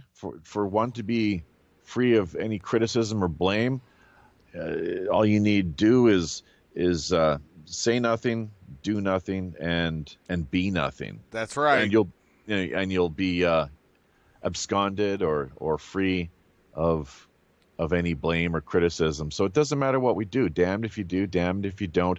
And really what we're looking at here so often seems to be one of these heads I win, tails you lose scenarios with respect to policy as it is, let's not forget, crafted by these legislators. They love that word crafting too, Why? which, uh, interestingly enough, ties right back to the whole Freemasonic tradition, of which we find a fair deal of in the political arena, in military, in I suppose academia to some extent, every sphere that you can possibly imagine, entertainment, uh, judges, lawyers, cops, you name it. So Why it's called that's field craft and field work. Honestly, when you said what you just said, you hit the nail on the button. And a lot of people will probably not understand what you said. Spying, police work, all that stuff. It's field craft, field work. And shoot, even Thomas Dolby made a song, Brush Up on My Field Work. Archaeologists use it. Think about that. They're digging up the old for the new. I mean, think about some of these terminologies and stuff that you hear daily, and yet you have no clue as to the origins of them. No, that's right.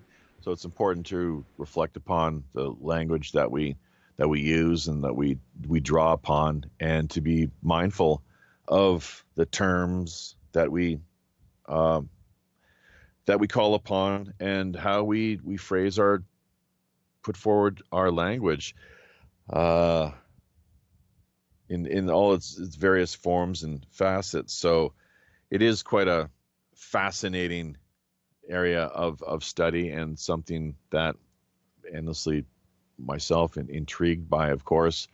So as are many, I'm sure. But we got to keep things, once again, let's see if we can keep the flow in place here as we roll along. Show segment number 58, World Pirate Radio News. China killing prisoners to harvest organs for transplant. Tribunal finds. Don't want to spend a lot of time on this, other than just to say They do it. It's a big deal. It's a huge industry, big money behind it, and actively taking part in these organ transplants, where largely Falun Gong prisoners are being targeted. They're being a match is made with a foreign somebody who's seeking a donation, an organ donation. The match is made. Money changes hands. The inmate is taken out and shot, disposed of. Just classic execution style from the sounds of things. Their organs are harvested, and it's a huge industry. Just wash, rinse, and repeat. So that's what we're hearing. And there's not much talk of it in the mainstream, unfortunately. That's one of the reasons that people out there listening, drop by and check into what it is that we're sharing with the world, the research and investigation that we've done here over the course of each week, the news stories that we've dug up and managed to come across. And we're definitely going to talk about, we're not going to ignore these things, because these are major human rights issues. One of the reasons why I never voted for China, I did not opt for Japan either. With the immigration decision, I chose the middle way here in Korea. Go ahead. Japhy, it's brought up all the time by the simple fact of human trafficking, okay? People fail to realize, and I'm going to break it down to the very basics of the skin trade, and it is about moving people, moving their organs, i.e. organ harvesting. Also, it's about, when I say moving people, you're doing it for a reason. Prostitution, taking and killing them, and getting their organs so they're fresh. I know Vinny goes on a lot about abortions and whatnot. That's his thing, and he can go into that in detail. I'm not going to. I'm just trying to brush on it. And also, the work of a warrior, a paid-for warrior. It's older than the quote-unquote oldest profession, because do you think prostitutes would have existed without soldiers away from home that need a mount? Just to be blunt. So, and remember, the oldest battle was the Battle of Kadesh, and that was done by the Egyptians and used mercenaries, and that's all I'll say. The skin trade, human trafficking, definitely an ongoing issue and something that needs to constantly be investigated. And the people who are active in the industry held to account. There's a lot, once again, that I will, from what I can tell at least, fully credit the Trump administration in achieving, getting done with respect to this whole business. Just, it's almost daily the reports come in where certain human trafficking, I'm not sure what you would say exactly, but the human trafficking maybe rings sometimes and so forth, that they're being exposed, broken up, people held accountable, taken into custody, and Yep. people, women, kids, men, sometimes too, boys. Let's not forget there are some freaks out there that they want their male captives, and for whatever reason. And this is what's taking place here on an all too routine basis. And yeah, I guess the more that we can, as engaged citizens, expose these matters and hold them to account, the better. So, and war is the foment of it. I mean, if you doubt me on the evil of HRC, Hillary Rodham Clinton, look at, they now have the slave markets open in Libya again. Imagine that, huh? Yeah. Figure that one out. Yeah, cui bono, as always, cui bono, September 11th, anything that you want to look at, who benefits, the Kennedy assassination, social media, the way the stranglehold, the algorithms are being, well, they're being basically manipulated, I guess is the word, really. So that has become a major issue. And talk about a level playing field or net neutrality. You would assume there would be a level playing field, but there's not. Endlessly people gaming the system, as it were. We're finding, I think, a lot of that even over on minds.com. It's ridiculous. Heck, Japhy, it's sad because we can even say we game the system. We try to monitor our speech. I don't on my channel, but we try to monitor our speech so something doesn't get shut down. Think about that. That's forced coercion. And we're doing it to ourselves. That's what social media is. And I'm going to buck against it until they put my booty in prison. Because I'm not going to kowtow to these maggots. That is why we actually have now aligned ourselves with D Live. This is the approach we're taking, of course, versus YouTube. There's some people that don't like it. They've got a problem with D Live, but frankly, I can't see any other way of doing things for the time being other than possibly producing a live stream courtesy of BitChute. I think there might be that option as well, which could, in fact, be a better way of going about doing things. But the fact of the matter is, the reason we've done this in voting with our computer mice, taking a stand, and if it affects the numbers that we manage to attract here during the course of the live stream, as compared to what typically is the case over on YouTube, then so be it. I'll fight the fight on YouTube, and I'll stay on BitChute. I upload what I want to upload on YouTube and on BitChute. I don't have the capacity to stream live. It's up to you. This is your channel. But I did vote with my mice. They'll throw me off, and I don't care about that because I've got everything saved, and I'll be able to upload everything somewhere. They're not going to silence me. It's about, are you going to be silenced or not? You got free platforms like Gab, Freezoxy, and Minds. D-Live, it's just not user-friendly. It's more of a gamer thing to me. So, but I get what you're doing and stuff, but it's just not a good fit for myself. Yeah, we'll see if maybe BitChute is the way of going about doing things. I'm not too down with the way that D-Live is structured at this particular moment. We have to work to attract, I guess, 200 followers. Even that term followers, why do they go there? It's just, for us, it's supporters, people who support what we're doing and want to hang out while we produce these live streams. Of course, with Tuesday being the news end of things, and Friday night it's a feature guest interview time. So we'll see. We'll play it by ear, but I think BitChute might be the way, and our approach could take here in the not too distant future. We'll have to pretty much play it by ear and see how things unfold as we continue to do our best to brave the storms. Did you ever get on Subscribestar?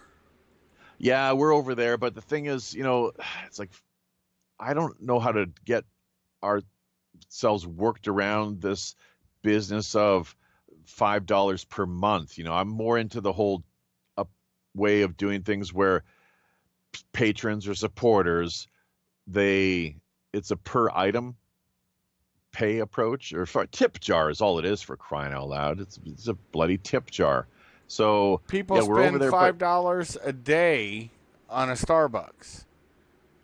That's my thought process, and so they're actually paying in a month's time. You're giving them 4 shows. They're paying $1.25 per show, and they're only getting content that you didn't put on any other channel. Your epic shows that we've all worked on. So yeah. The after shows where you want to be, folks. Trust me. Oh, I know. It's a totally different approach, and we really let our hair down and like damn the torpedoes, I guess, type approach. And it's a lot more free flowing and kind of a anything goes sort of approach in the after show. So a more relaxed and casual way of doing things, with the music added into the mix as well too. Always got some decent tunes on the go. Speaking of which, Shuff, we have got an after show here that we did with you. I think just yourself and me, your old buddy Japhy, that we've got it set aside here. I've got to work on tracking it down, and I'm going to try to make a priority of doing that. We did get one item uploaded to Patreon just the other day, so that's good. But now we got to have it mirrored and in place over on Subscribestar, but we're just kind of working on getting a better feel for the way things run over there. And that $5 a month type approach, is, I just, what if we don't get any content uploaded? That's the thing. They're paying $5 for nothing other than, I guess, we do a lot of work here every month. You have got so many back shows that you could upload many every day, a couple every day. And folks will get more content than they ever dreamed they'd get from the after shows. And you've been around for a long time. You were one of my inspirations, along with other people, to get myself off of just doing survival videos and doing my thing, and changing my entire channel. I mean, when we were talking in Afghanistan, I told you I want to go to a new direction. And I found my old channel. My old channel's been around since 2007. I still can't believe that. And I couldn't access it till last year. It's amazing to me, the kind of motivation you give. And like I said, I've got a D-Live. I just don't understand it. It seems more for gamers. I don't like that they give you your avatar, and it doesn't have anything to do with what you're talking about. And that's my 2 cents on that. Yeah, I think if you stick around and put a little more effort into things, you'll see more of the particulars as far as what D Live has to offer. The avatar can be, I mean, we've got our Robin Hood picture in place there, so that can be easily uploaded if you know what you're doing. But it's always it's a bit of a learning curve anytime we find ourselves encountering and engaging a new online platform. A little frustrating, I know. Believe me, tearing your hair out, what little you have left. Speaking for myself mostly here, but it's a journey, So it really is, and the journey is. On the hair, hashtag me too. Yeah. So, well, I'm not like bald or anything, as along the lines of what apparently likes to say Either, but Timmy, little Timmy Pool over there is, but you never see him without his cap for some strange reason, and his that guy beanie. he doesn't even look Korean at all. I don't get it, but I do love the content he puts out there, and he's one of these guys who, like with Ben Shapiro, he can be kind of yappy. I hate to say it, but yeah, he's because he's a motor mouth, and that's something that I myself am wary of, in the sense of, with the delivery, the pace of how we communicate, basically not being too much of a.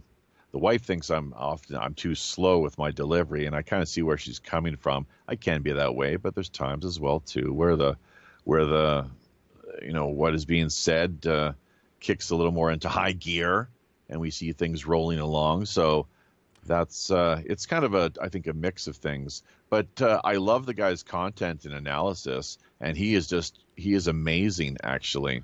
Rapid fire release, and as are so many of these people that are really the more high profile type, well known personalities in social media. So definitely, I've got to turn you on to a guy from, and we'll talk about it more offline, from Radiant Creators. I did an awesome talk with him. He's a Golf War vet too. I heard that one. Okay, cool. I got turned on to him from two places: Black Flag Cafe, which I belong to because I know Robert Young Pelton, and he did an awesome interview with Robert Young Pelton. A legit dude that's a good dude, and so is he. And send him our way, man. I will. You know how that works. I'll Sure. send you. I'll send you Craig, because Craig deserves. And I know you sent me a great guy. I love the guy to death. The guy's Recently. a really good dude. Yeah, recently. Yeah, I've done two interviews. Well, three actually. The first one never, and that was the best one, honestly. Didn't record because I was an idiot with OBS and didn't realize you have a finite amount of disk space you can use on it, and then you got to put it on a thumb drive. So I'm just being honest, And that's the thing. John Carmen. Yeah, John Carmen. We're going to hopefully have him. See, the thing is, he actually basically, we connected with him through Facebook right off the bat there. And then just because we were booked up until that point, that we figured, well, let's see if this is a good match with Japhy, and it turned out it was. The interview that I tuned into was really just, I listened to the whole thing. So I don't know, you seem to think it wasn't as great as this other one, but I was more than satisfied. The content you delivered, the two of you, and the insight and the conversation was jam-packed and really worth listening to. So in fact, that we promoted you over on Minds, and I don't know about Twitter, but I think Facebook as well. You might have seen us get that link out there. Yeah, so it's a lot better than you and your Greek compadre there screaming at each other for like an hour and a half or whatever you did. That was about a year ago, right, oh, bro? God. Oh, Jesus Christ. Like, caveat emptor. So, he had a world of he difference. had a bad day, and so I'm not going to justify anything that, it is what it is. But I also believe in being honest, just like you did, just like you do. If it's a bad show, I'm not going to show it. I'm if just your gonna be friend has a honest. booger, if a real friend tells you when you got a booger in your nose, right? Right? Or Oh, maybe do you disagree? I did after the show, but it is what it is. Everybody will hear it, so whatever. I'm s- I'm sorry. Did you hear what I said? A real friend will tell you when you have a booger in your nose. No, I heard that, but he was just set in his mindset and wanted to go with where he went, and he's a great guy. I mean, in a lot of Well, ways, you'll never know. So yeah, John, I'll definitely be sure to steer the conversation in a way that provides listeners with some quality information and really uh, we help to break down his, present his story. He's the type of individual who should really be interviewed by Alex Jones. But let's get him on Infowars. I'd like. Let's work he together, the has two of us. been, and he doesn't want to go back on. So I've been Ah, trying to work my side. You can work your side, but we'll see. Red I mean, Ice, well, Red Ice. I don't know if he's ever been interviewed by Heinrich and Lana. Well, what I'm So saying is that we could pitch these larger channels, outlets, people that would potentially you'd find a good match there and be able to promote his story. I do think he's a straight shooter and that he's really been thrown under the bus, oh, as are so many people who are, good-hearted, honest, genuine uh, individuals working within the system, and then it just chews them up and spits them out. It's just a reflection of the corruption, how the swamp yes, functions. Really, and it's I will guarantee you he's a good person. I learned of him at FLETC, Federal Law Enforcement Training Center, when I was with Immigration and Customs. And I said it in my show. One of our instructors was like, shows a quick little thing because it had to be offline. He couldn't do it. He goes, "You can whistle blow. This is the number, the 1-800 number." And honestly, John was the reason they created that, and it was for the IG there, right? And he goes, he was a legit whistleblower, and yet he went to prison over it, and that's for real stuff. And it made you realize the seriousness of what you were doing. And that's why the whole AOC thing, when she was saying, oh, they're going to drink out of toilets, I've never seen that. I'm sure he's never seen that. That's just something people don't do in the U.S. But, of course, she's got her agenda, and that's all I'll say on that. But, yeah, John is totally legit. He was honest and straightforward, and the way they got him was totally criminal, and he did expose the deep state before anybody was talking about the deep state. And we do all need to push free John Carmen. Go call what's her name, married to why am I mind dumping names, Kim Kardashian. Her Freedom Project, get him reinstated. Get his retirement. The man needs his retirement because he earned it. And they took it away along with his Social Security. The guy's living on a shoestring. Folks, it takes no time to write a letter to your congressman. Do it. Do it now. Yeah, that's the way to do it, all right, for sure. And that people need to know more about his story. And that's what our job is here as the Fifth Estate, working out of the digital underground. Pirate Radio Podcasts, your favorite #1 independent, online, open sourced underground intelligence node is the way we phrase things, basically. That's our little motto. So we're looking forward to having a chance to talk to him, hopefully this Friday. We'll see how things go. We have been in consultation with John behind the scenes, and it's just a question of whether the stars are fully in alignment come this Friday night. It is a lot of work. Once again, just to restate for listeners out there, a lot of people probably don't appreciate or understand the effort that needs to be put into maintaining something as this, the flagship operation, Pirate Radio Podcast, all the various logistics, the flow of information, the consultation, the coordination. It's we've learned a lot over the past couple of years, and we continue to learn on a daily basis. That's what we're here for. That was our initial goal, really, among our first goals that we had in mind setting out on this journey, was to see what we could do to become a better host and interviewer. Basically, that was our intent, frankly. That was what we were shooting for, and that's what we'll continue to strive toward accomplishing. So in the meantime, there's any number of different directions we could take things here. Of course, we are running up against the clock, so we got to keep things rolling along here, Shuff, and stay away from getting bogged down in that's fine. In it's analysis been a long time since the peanut so gallery. So let's see what else we got here. We've talked about, new Soros Koch brothers funded think tank claims to oppose U.S. forever war. There is a definite industry in place, as we all know, weapons manufacturing being probably central to the way that everything, that the beast itself is structured, built and upon. the industry's built upon. Is that what you said? Yes, I said built upon. Yeah. Yes, exactly. So that's kind of what we're looking at in a rough cut sense of the word. And Soros, who better to trust than George Soros and the Koch brothers?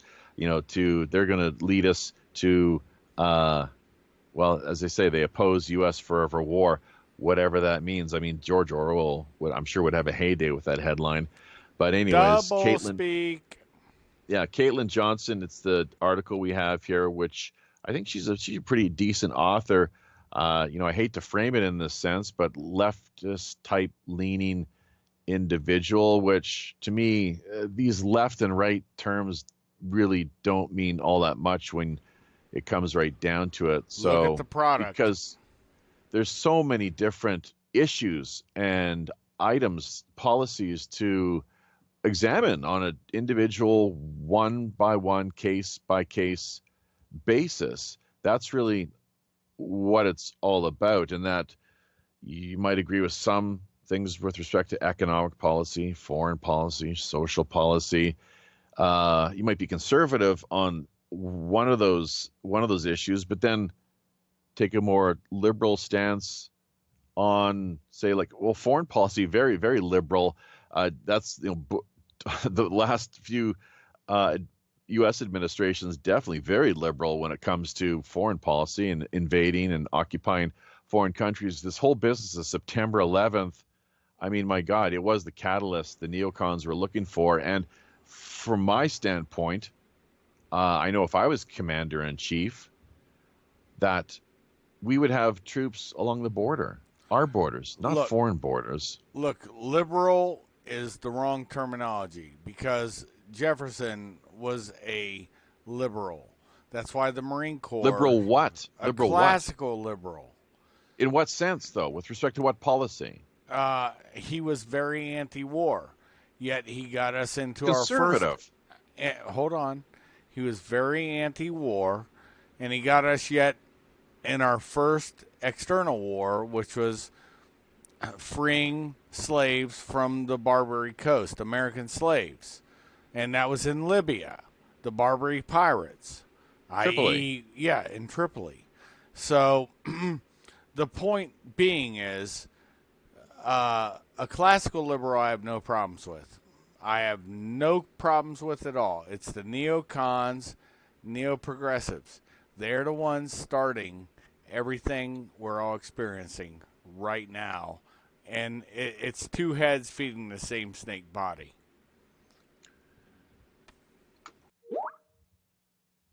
Okay, there we go. Great comment, and the way that you're breaking it down, very succinct and to the point, and exactly what we're looking for here as we work on keeping the conversation, the show rolling along. So thank you for that whole business, of course, of Tripoli, the Barbary Wars, as they were known, a fascinating highly intriguing chapter of American history. And yes, as you like to say, well, for me, it's the more things change, plus les choses, plus les mêmes choses, I guess is in French, en français. But history does not repeat itself; it rhymes. Well, yeah, and as it repeats itself, so it's not like those two are mutually exclusive necessarily, but it rhymes well. It repeats itself, circular, cyclical, and yeah, definitely. Where have we seen this before, right? So, Hannity losing his mind, clamoring for attack. Yeah, I'm not a big fan of Sean Hannity, frankly, with his rhetoric and just the whole his neocon type leanings. It's I kind of want to vomit when I have him. I have to deal with him, endure his rants, of course, and that Tucker Carlson, thank God, came out the voice of reason. The only honest broker, honestly. Yeah, and it was interesting how Trump actually had him invited to be part of an interview that they produced just a couple days ago, I think, while they were in Japan at the G20 summit. So, but once again, with these politicians, any politician, Trump and you name it, it doesn't matter. They, do their actions match their words? That's what we really need to be on the alert for. Indeed. And keep a watch on. So that's the bottom line. And so often they don't.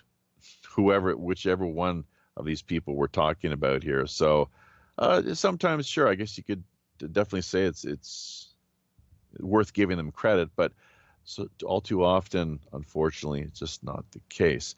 So Hannity, yeah, quite a spectacle and a real performer, as he has his bully pulpit there via the Fox News headquarters. I guess we've got our own thing going here too. So just like Glenn Beck, right. He's no different. I don't see a difference between him and Glenn Beck, honestly. Well, but Glenn Beck is a little more. His tone is not as shrill as Hannity's. It's kind of a reason. Yes, it is. Or bombastic. I don't listen to Beck all that much, frankly, because all of these characters, as far as I can tell, they're just gatekeepers. They're bullshit artists. They're there to serve the status quo establishment agenda. Feed the two heads of the snake.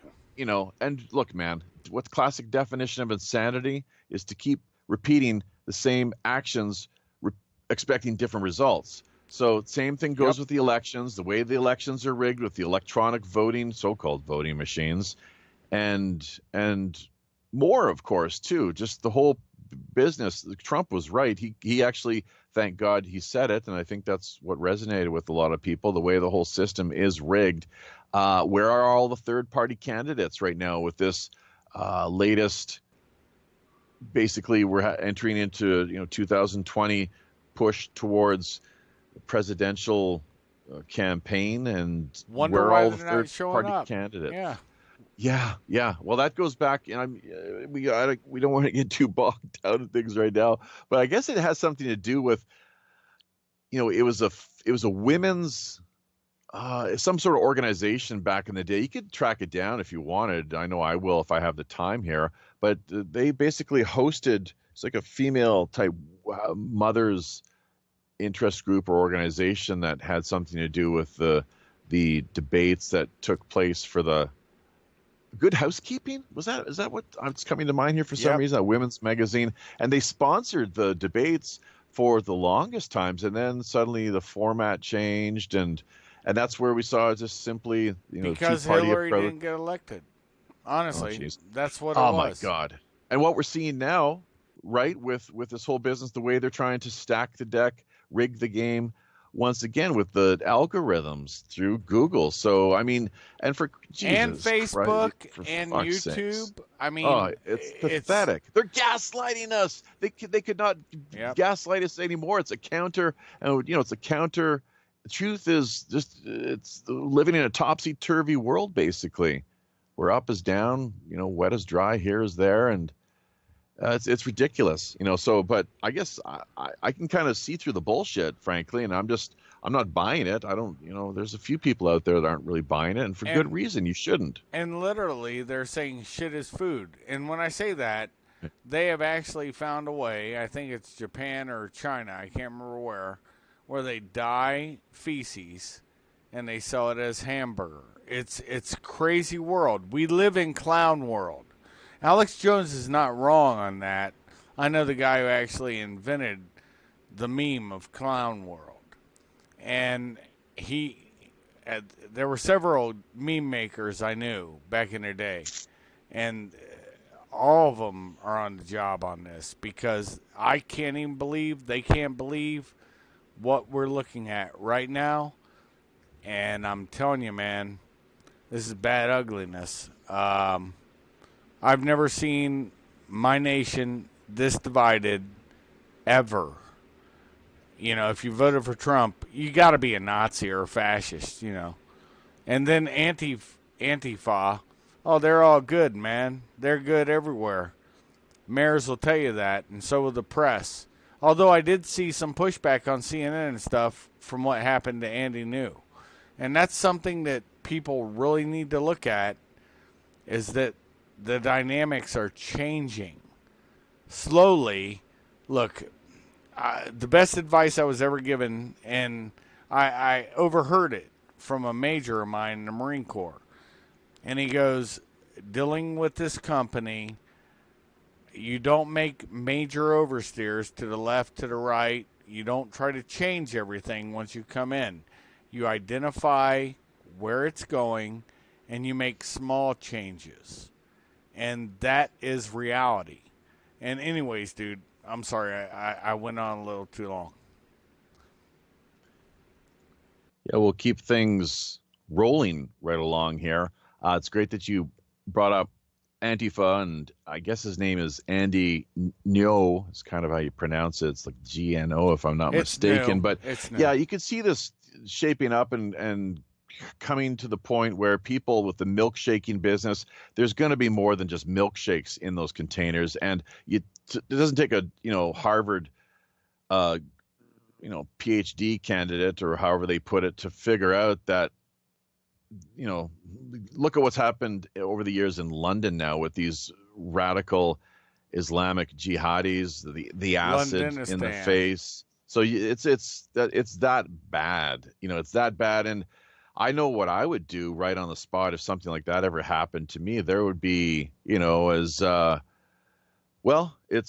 would not just, yeah, there would be instant karma enacted, most definitely. Bad ugliness.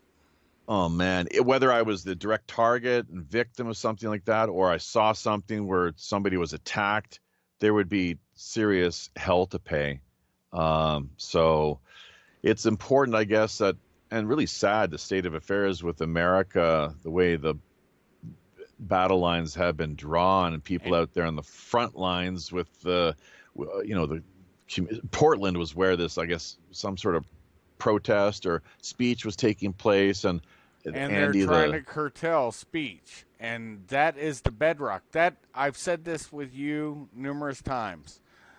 Think of it as a pressure cooker, and I will not use the words because people in common parlance will say a pressure cooker blows up when you, let's say, have the pressure relief valve not free floating. Something happens, it's got too much bacteria, whatever, on the top, and it pops off, and all of a sudden all that hot water blows out of it.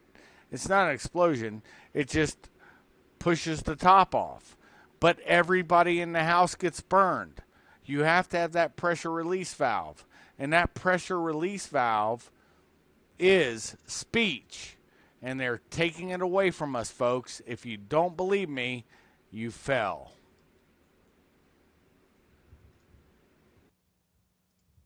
Definitely, it's important through the use of skillful means, practical wisdom, the two of those working together in conjunction to bring about as positive a outcome and result as one can manage within the situation they happen to find themselves. And those people who are out there sowing the seeds of chaos,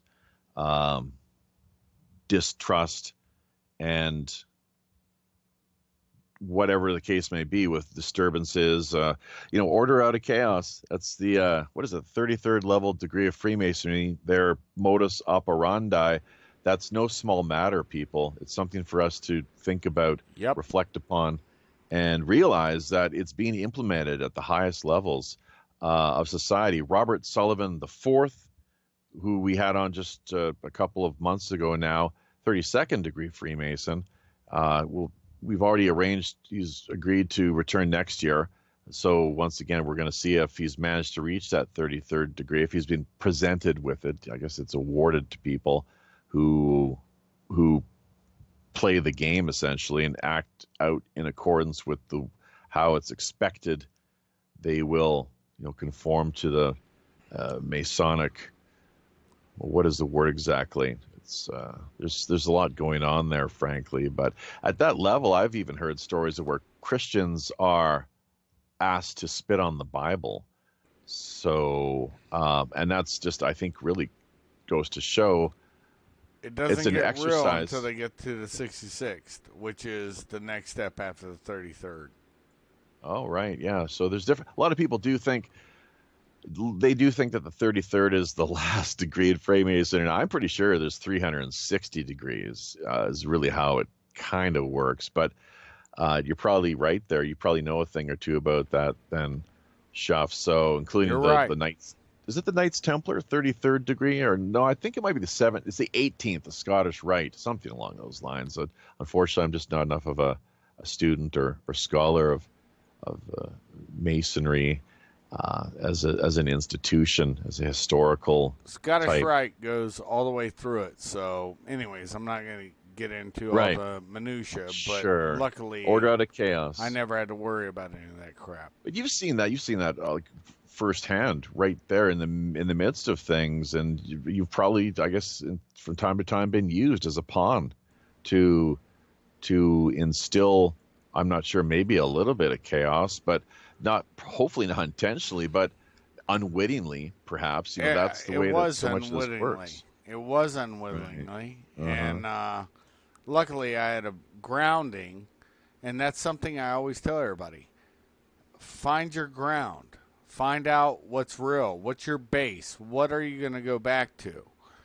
And that's where truth lives. It's not the minutia, the bullshit that you get fed by everybody. Some people accidentally do it. That's why my credo is, don't believe me, check me. And it's the same thing with you. That's why I love WPRPN so much, because you're the first guy that says, don't believe me, check it out. And if you have a link, you'll give a link, but at least they have the knowledge. If you don't, that they can look it up themselves. Just don't go to Wikipedia, Snopes, and all those other BS, Annenberg-funded, Soros-funded sites that are full of lies, distortions, and whatever. Decent jumping off points, I would say. Not a huge fan of either. Snopes being the lowest level of, as far as trustworthiness is concerned. It's a very dubious outlet and reference point or source, but so many people, of course, end up getting sucked in to believing what they have presented to them via their computer screens without really digging around and investigating any further. So, but moving right along now, let's take a look at what we have happening on the domestic front back in the USA. We've already covered the Iran issue as it is to a certain extent with respect to the enriched uranium, which to me, once again, very hypocritical, frankly. USA can have all the nukes they want, Russia, I guess France, Germany, England.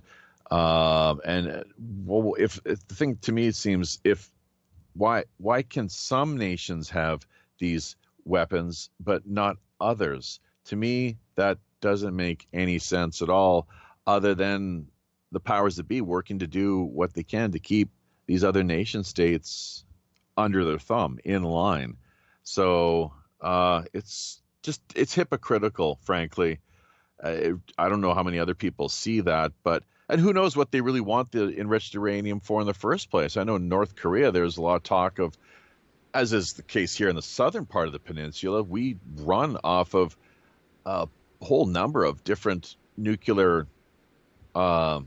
electro providers. Plants. Yeah. Sure, these plants that are scattered about throughout the peninsula. In fact, that was said to be one of the places, the targets, that if there ever was an attack from the north, that they would be zoning in on, that they would, want to do as much damage as possible, which would be kind of crazy because you think, well, which way is the wind blowing? It's like, why would they want the contamination, radiation to blow back on them if that were the case? Quickly there, Shep? It's time distance shielding. And I tell everybody this all the time on my channel and everybody else. TDS, always remember, everything's about time, distance, and shielding. Everything half-lives. The further it gets away, distance, the time it takes to get there, and the shielding, how much material you have. So, in front of you and the source.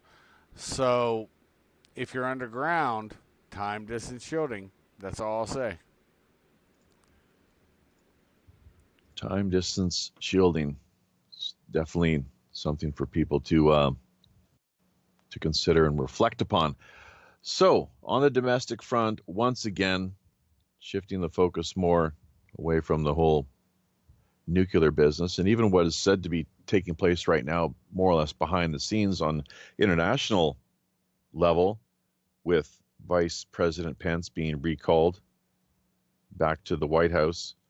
Something definitely afoot, as over in Russia, at the same time we hear reports of a nuclear submarine, an incident taking place on a submarine, much along the lines of what Schuff had earlier, just through the private messaging, suggested would perhaps be something along the lines of the Kursk, I guess is pronounced, incident that goes a few years back, of course, but we'll just leave that aside for now. People can investigate that if they want, and it was quite a big deal, of course. There was a significant loss of life, and who knows, they're reporting right now 12, maybe 14 sailors having died. It could end up being a whole lot more than what these initial reports are indicating is the case. So, well, I mean, real quick, firefighting's a preeminent thing on all vessels in the U.S. military and globally,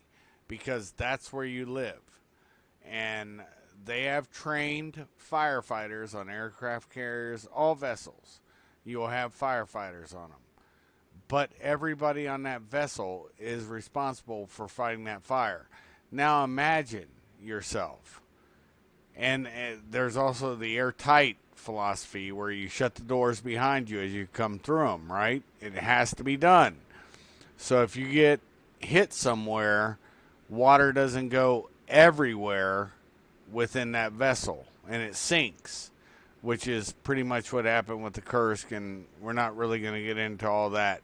But the point being is, if you have that small of a death toll, the vessel didn't sink. Firefighters were on it, and that means the whole crew. Don't think one person's a firefighter or a team of them. They're the experts.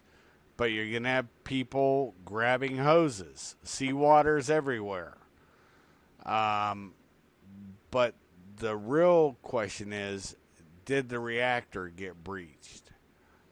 And that was the issue with the Kursk. I mean, there's documentaries made on it and whatnot, so you guys can look that up. Yeah, that was a big incident back in the day, so hopefully we do not have a repeat type scenario, although it sounds like there clearly has been a major development upon a Russian submarine somewhere out there. I'm not sure, the Baltic Sea region or where exactly this occurred, and what was the cause, frankly, as well, too. Hopefully there was not some sort of collision or underwater military engagement between the Russians and who knows Right. who, but it could be any number of different things that are have taken place, and we're going to see how things For unfold 14 here. people to die and the vessel not sinking, it wasn't a torpedo. It wasn't a, it could have been a limpet mine. I mean, I'm not going to take anything off the table, but I doubt it. Just because that's not where we're at with them. But, you never know. But I also don't despise or dispose of some effery afoot.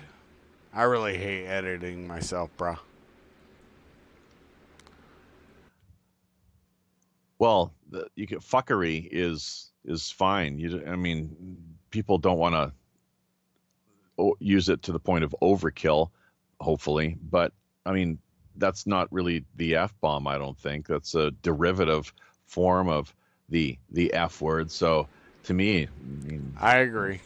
Fuckery all day long. And like I said, George Carlin, he was, he used a lot of colorful, maybe some would say abrasive or blue type language, but at the same time, he was very thoughtful about it.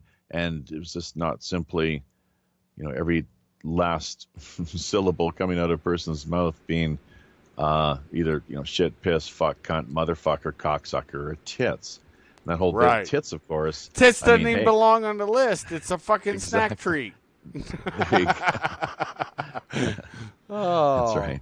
So, yeah, what the hell's that doing on the list? So, geez.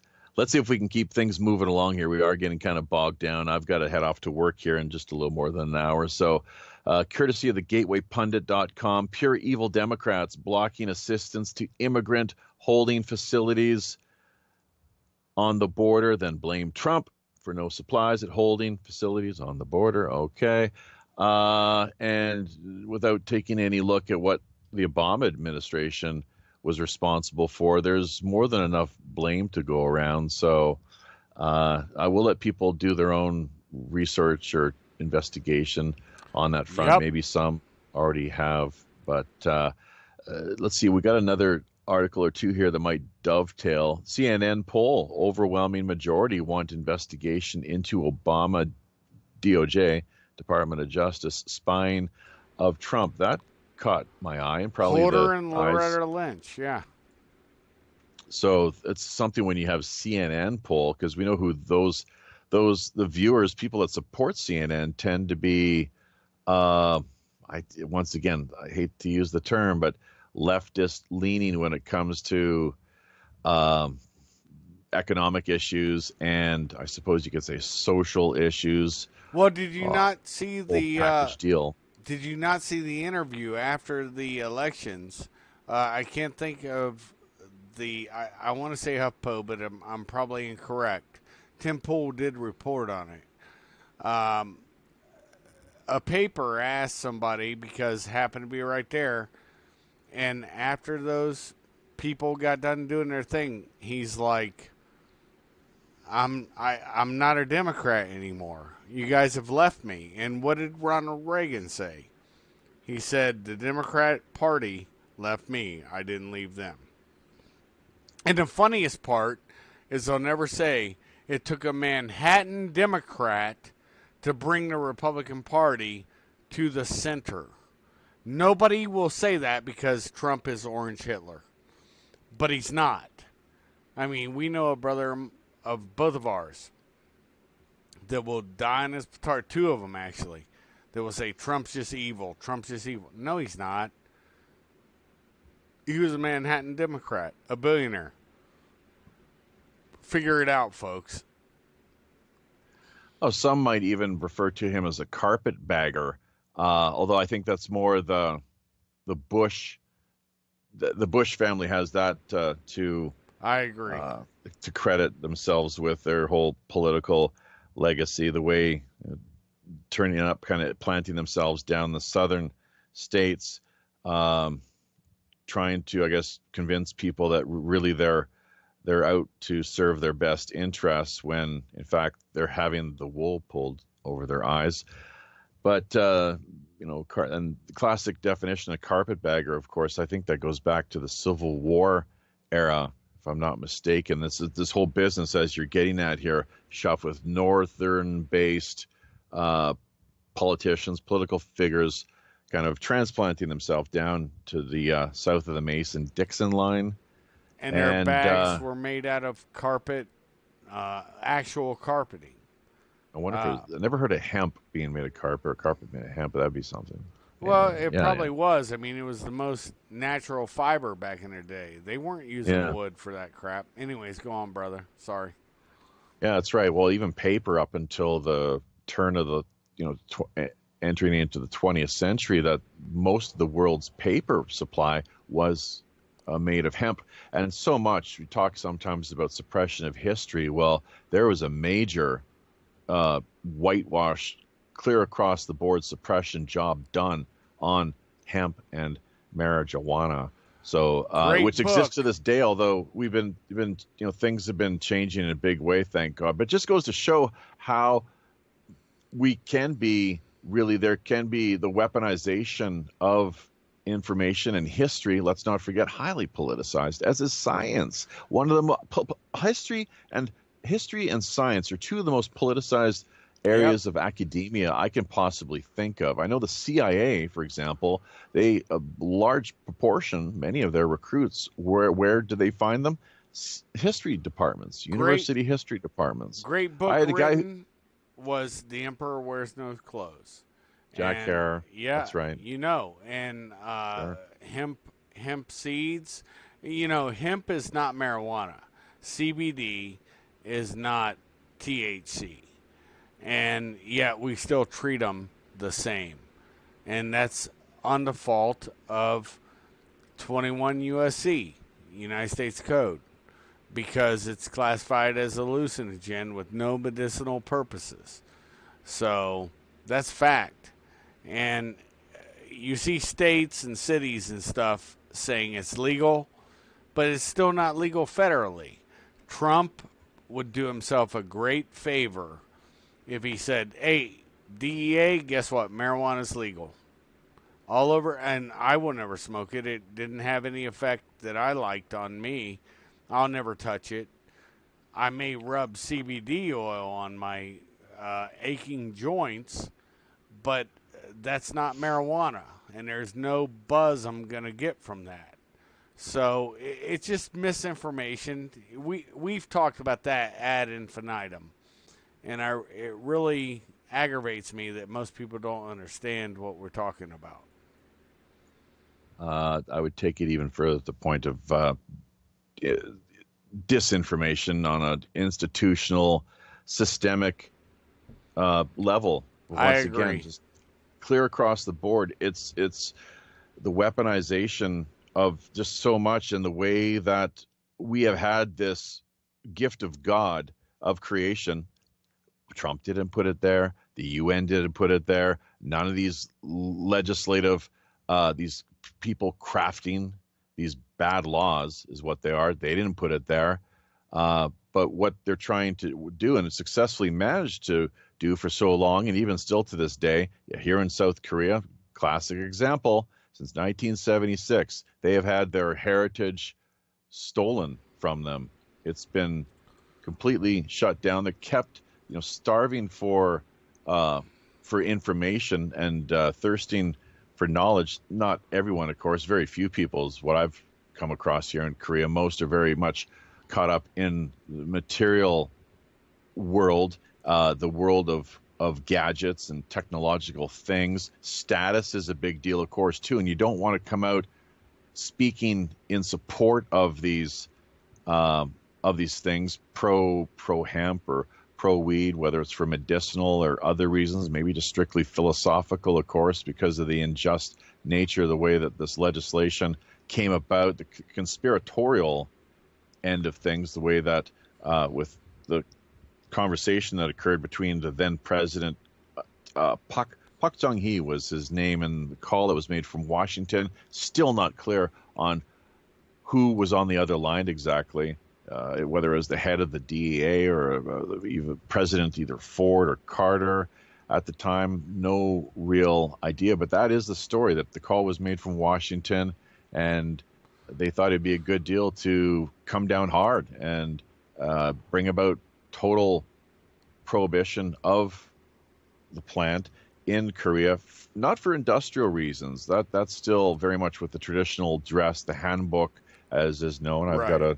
I've got some of that here in the house here. I wear it for special occasions, family outings, and that sort of thing. But it's called ma is what it's referred to as. But for smoking, ingesting, medicinal, spiritual, creative, you name it, just a free human being partaking in the herb, that that's where big pharma comes into the picture. Well, and suddenly you're treading on their interest, and they don't want you to have any access to these alternative supplements and healing, the herbs or plants whatsoever. Seriously. The KCIA got its marching orders from the CIA. You and I both know this. And who was in charge of the CIA then? Oh, G.H.W. Bush, right? Right around that time, he would have been. That's right. He was. Yeah. No, I'm 76. I'm trying to spit some reality. What is legal in North Korea? Imagine that. Just think about that. Yeah. The freedom-loving, pro-democratic country, we find it total lockdown and just a vicious prohibition tyranny in place. But in the North, the so-called tyrannical repressive regime, it's totally legal. What's wrong with this picture? Here I could get thrown in jail for having it found on my possession or anything along those lines. Whereas up in the North, it's there's nothing going to occur whatsoever. Shit, so long if you as you're had not a seed, bothering other people. Shit, if you had a seed, or you let it grow, or you didn't notice it was growing in your backyard, you would go to jail, right? Am I wrong? That's what bothers me with the Middle East, with places like Saudi Arabia. I've heard stories of people walking in by mistake. They stepped on like a little bit of hash or something like that, and they come across the border, and the guy was found to have this little small just a little, it was quite minuscule really. And the utter tyranny of these oppressive regimes, and the way that these governments around the world, I guess you could say our governments, I don't really like to use that term, but these governments, who influences them? Pardon me? Who influences them? It's us. Who influences who exactly? What do you mean? Who influences these regimes? It's us. Well, doing business with them. Not me. I'm not doing business. You. No. Hold on. I'm saying us, the U.S. Washington. Well, I'd say Washington. Anyways. Well, when I say us, it's the U.S., okay? Uh-huh. Capital right. U, capital S. United States. And I have no inclination to smoke no marijuana. I have no inclination to do anything, except for if there's some CBD oil that can actually relieve some of my aching joints for 33 years of my life, with rucksacks on my back, with me walking around mountains and whatnot, and running them, and beaches and water and all that stuff that I ran in. Oh yeah.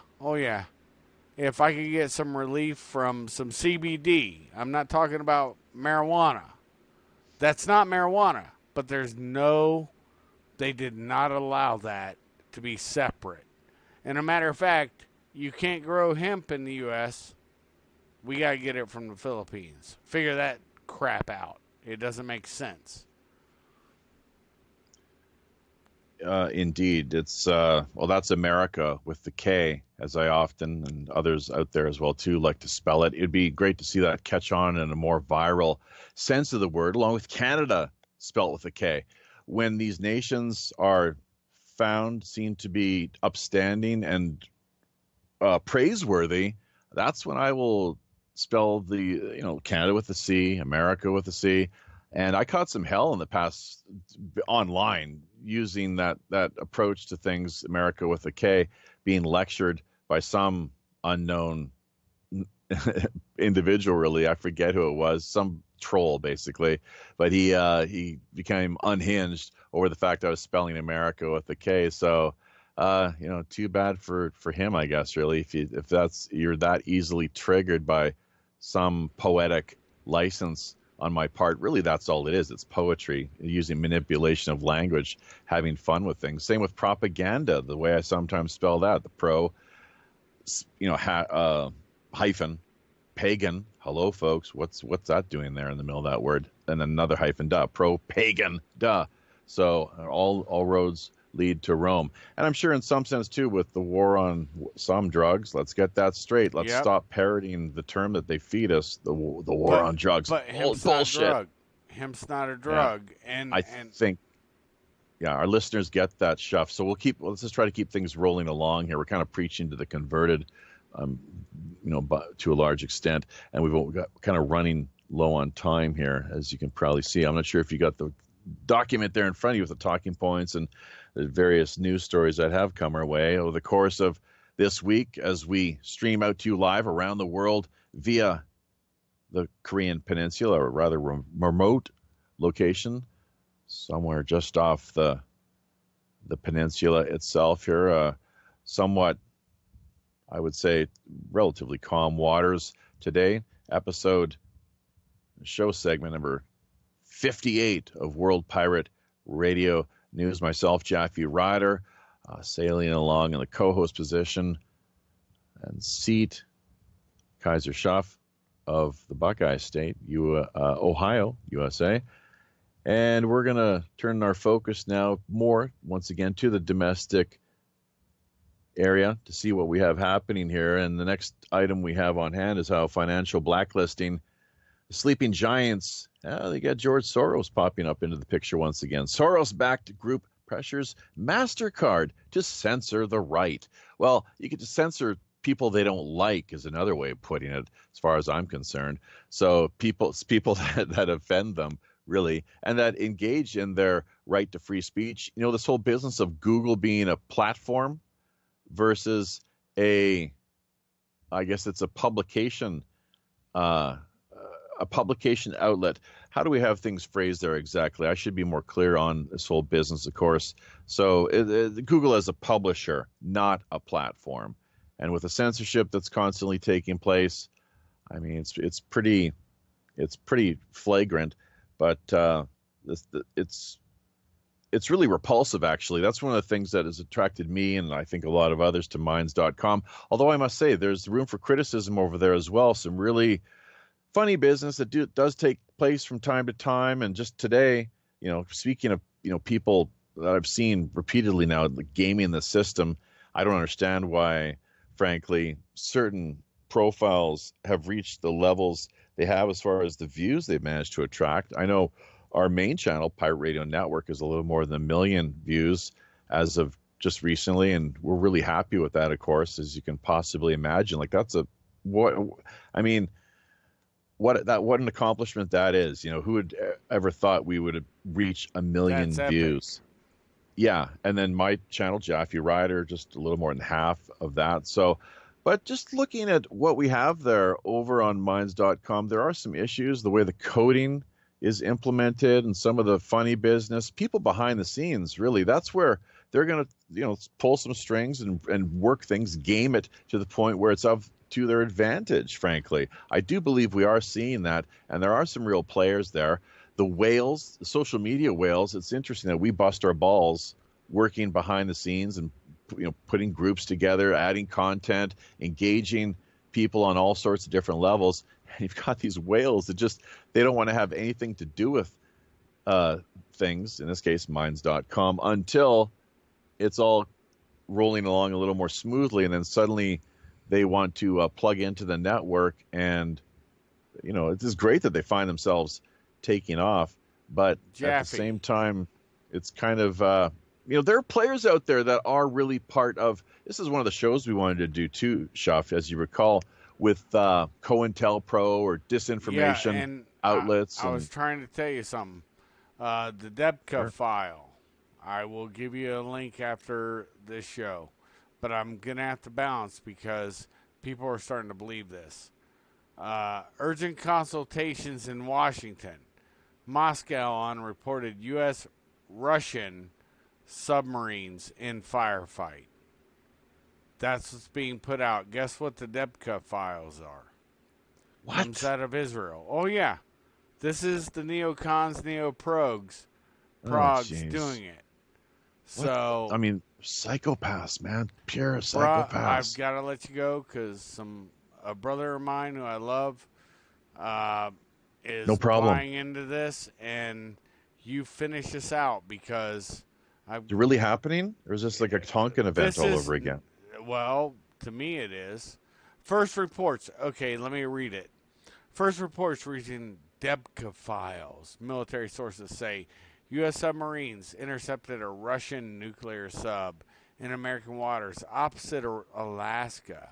The Russian sub escorting the nuclear submarine responded with Vulcan 2000 torpedo and scuttled the U.S. vessel. What? Jeez. Urgent consultations in both the White House and the Kremlin were taking place Tuesday night. U.S. Vice President Mike Pence called off an appearance in New Hampshire after being recalled to Washington for a conference called from Donald Trump without explanation. Russian President Vladimir Putin canceled an engagement and headed for the Kremlin to confer with Defense Minister Sergei Shoigu and Minister Chiefs after learning that 14 submariners died in a fire that broke out on a nuclear-powered experimental submarine in Russian waters. Mm-hmm. This account carried a Russian media varies in most respects from the first reports reaching the site and may refer to separate incident. They report between 17 members of the AS-12 nuclear-powered submarine died of poisonous fumes. Remember what I told you? Mm-hmm. Fire caused by fire aboard the vessel. The submarine was described as experimental and unarmed, but often used on spy missions. It is unclear how many of the 25 crew survived. Local media suggest 4 or 5 receiving treatment at Severomorsk Military Hospital for poisoning and concussion injuries. Another news account said the majority of the officers died on their way to the hospital. These reports do not cite the cause of fire, and yet they will throw it out there. Think about it. Well, this is that's hopefully cooler heads prevail and they take a close look at things there, obviously, and get to the bottom of what really took place and not just a superficial type like disinformation that may be it's put probably forward. It's probably a Kursk event. It's probably a Kursk event. But you're saying that according to this report that it was an American. They were hit by an Israeli news agency. You're not hearing me. It's not an American news. No American news agency is saying this. But I thought you said it's somebody that they were fired upon by. Yeah, it's from the. It's from. Gee, many. It's from. Put the link. Just give me the link. Okay, well, I'll do that, but it'll make your show beep. So I hate doing that. Just put the link in there, and if it beeps, it beeps. Don't worry about it. What I'm hearing though from what you're saying, and you got to hopefully appreciate, it's difficult in communicating various things, stories, to get clear on what exactly is being transmitted. That there was according to the report, the Russian sub fired, and then there was the U.S. return fire. Did I get that right? No, you have to read it. They're trying to say that we did it. Anyways, here you go. Right. Yeah, here we go. I sent it to you. Urgent consultations in Washington. You can read it and see that I said the same thing you're going to say. So, it's just bullshit saber rattling. So, a Gulf of Tonkin event, from everybody I know, has said it was a Kursk event. But this is how the Israelis are portraying it, and so are the neocons and neo-progs. This is what you're going to see in the morning, folks, in America. Japhy, you're already into your day. So what? We want to start a global nuclear war? Neo-progs and neocons do. Do you? Really? That's all I have to say on this, man. I got to get over here and talk this dude off the ledge. So good. Yeah, it's I retarded. can. Okay. Well, we'll be back in touch, I'm sure, when you I'll can still manage. listen. I'm going to take over here and just, rattle on down the talking points, the show stories we have, listen. the URLs. All right. Well, thank you. And you take care of what you have to there on a more discreet basis. And yeah, so this is breaking news, folks, friends, foes, and fellow pirate mateys. Urgent consultations in Washington, Moscow on reported U.S.-Russian submarines in firefight. Sheesh. It's had to have been a mistake of sorts, because you just can't imagine that. There's certain protocols in place, I'm sure, and it's bizarre, Once I was actually street busking, speaking of Russian sailors and so forth, in Nanaimo, British Columbia, attending university, at that particular location, that little city there on Vancouver Island, doing a little street performance outside of a club that was a well-known establishment owned by the local Hells Angels. So, all good, a lot of great fun and just a little bit of rocking and rolling out there on the street. Had a Russian sailor come up to me, actually, and he was drunk at the time, as you can imagine, but he laid $100 down in my case, and which I thought was great, but immediately reacted by saying, "Hey, man, here, take this back. It's a little too much." But he insisted. Him and his friends, they insisted I take it, so I did, and that was my story, really, with the encounter I had there briefly with just a group of Russian sailors that were out on the town and looking for a little fun, I suppose. And I don't know, their English was not obviously the greatest, as you can imagine, but really decent, kind-hearted character for sure. So definitely made a good impression. And that was the second $100 bill I'd ever received through street busking or live performance, that sort of thing. I forget what tune I was playing at the time, just a little bit of, who knows what exactly, but good enough to warm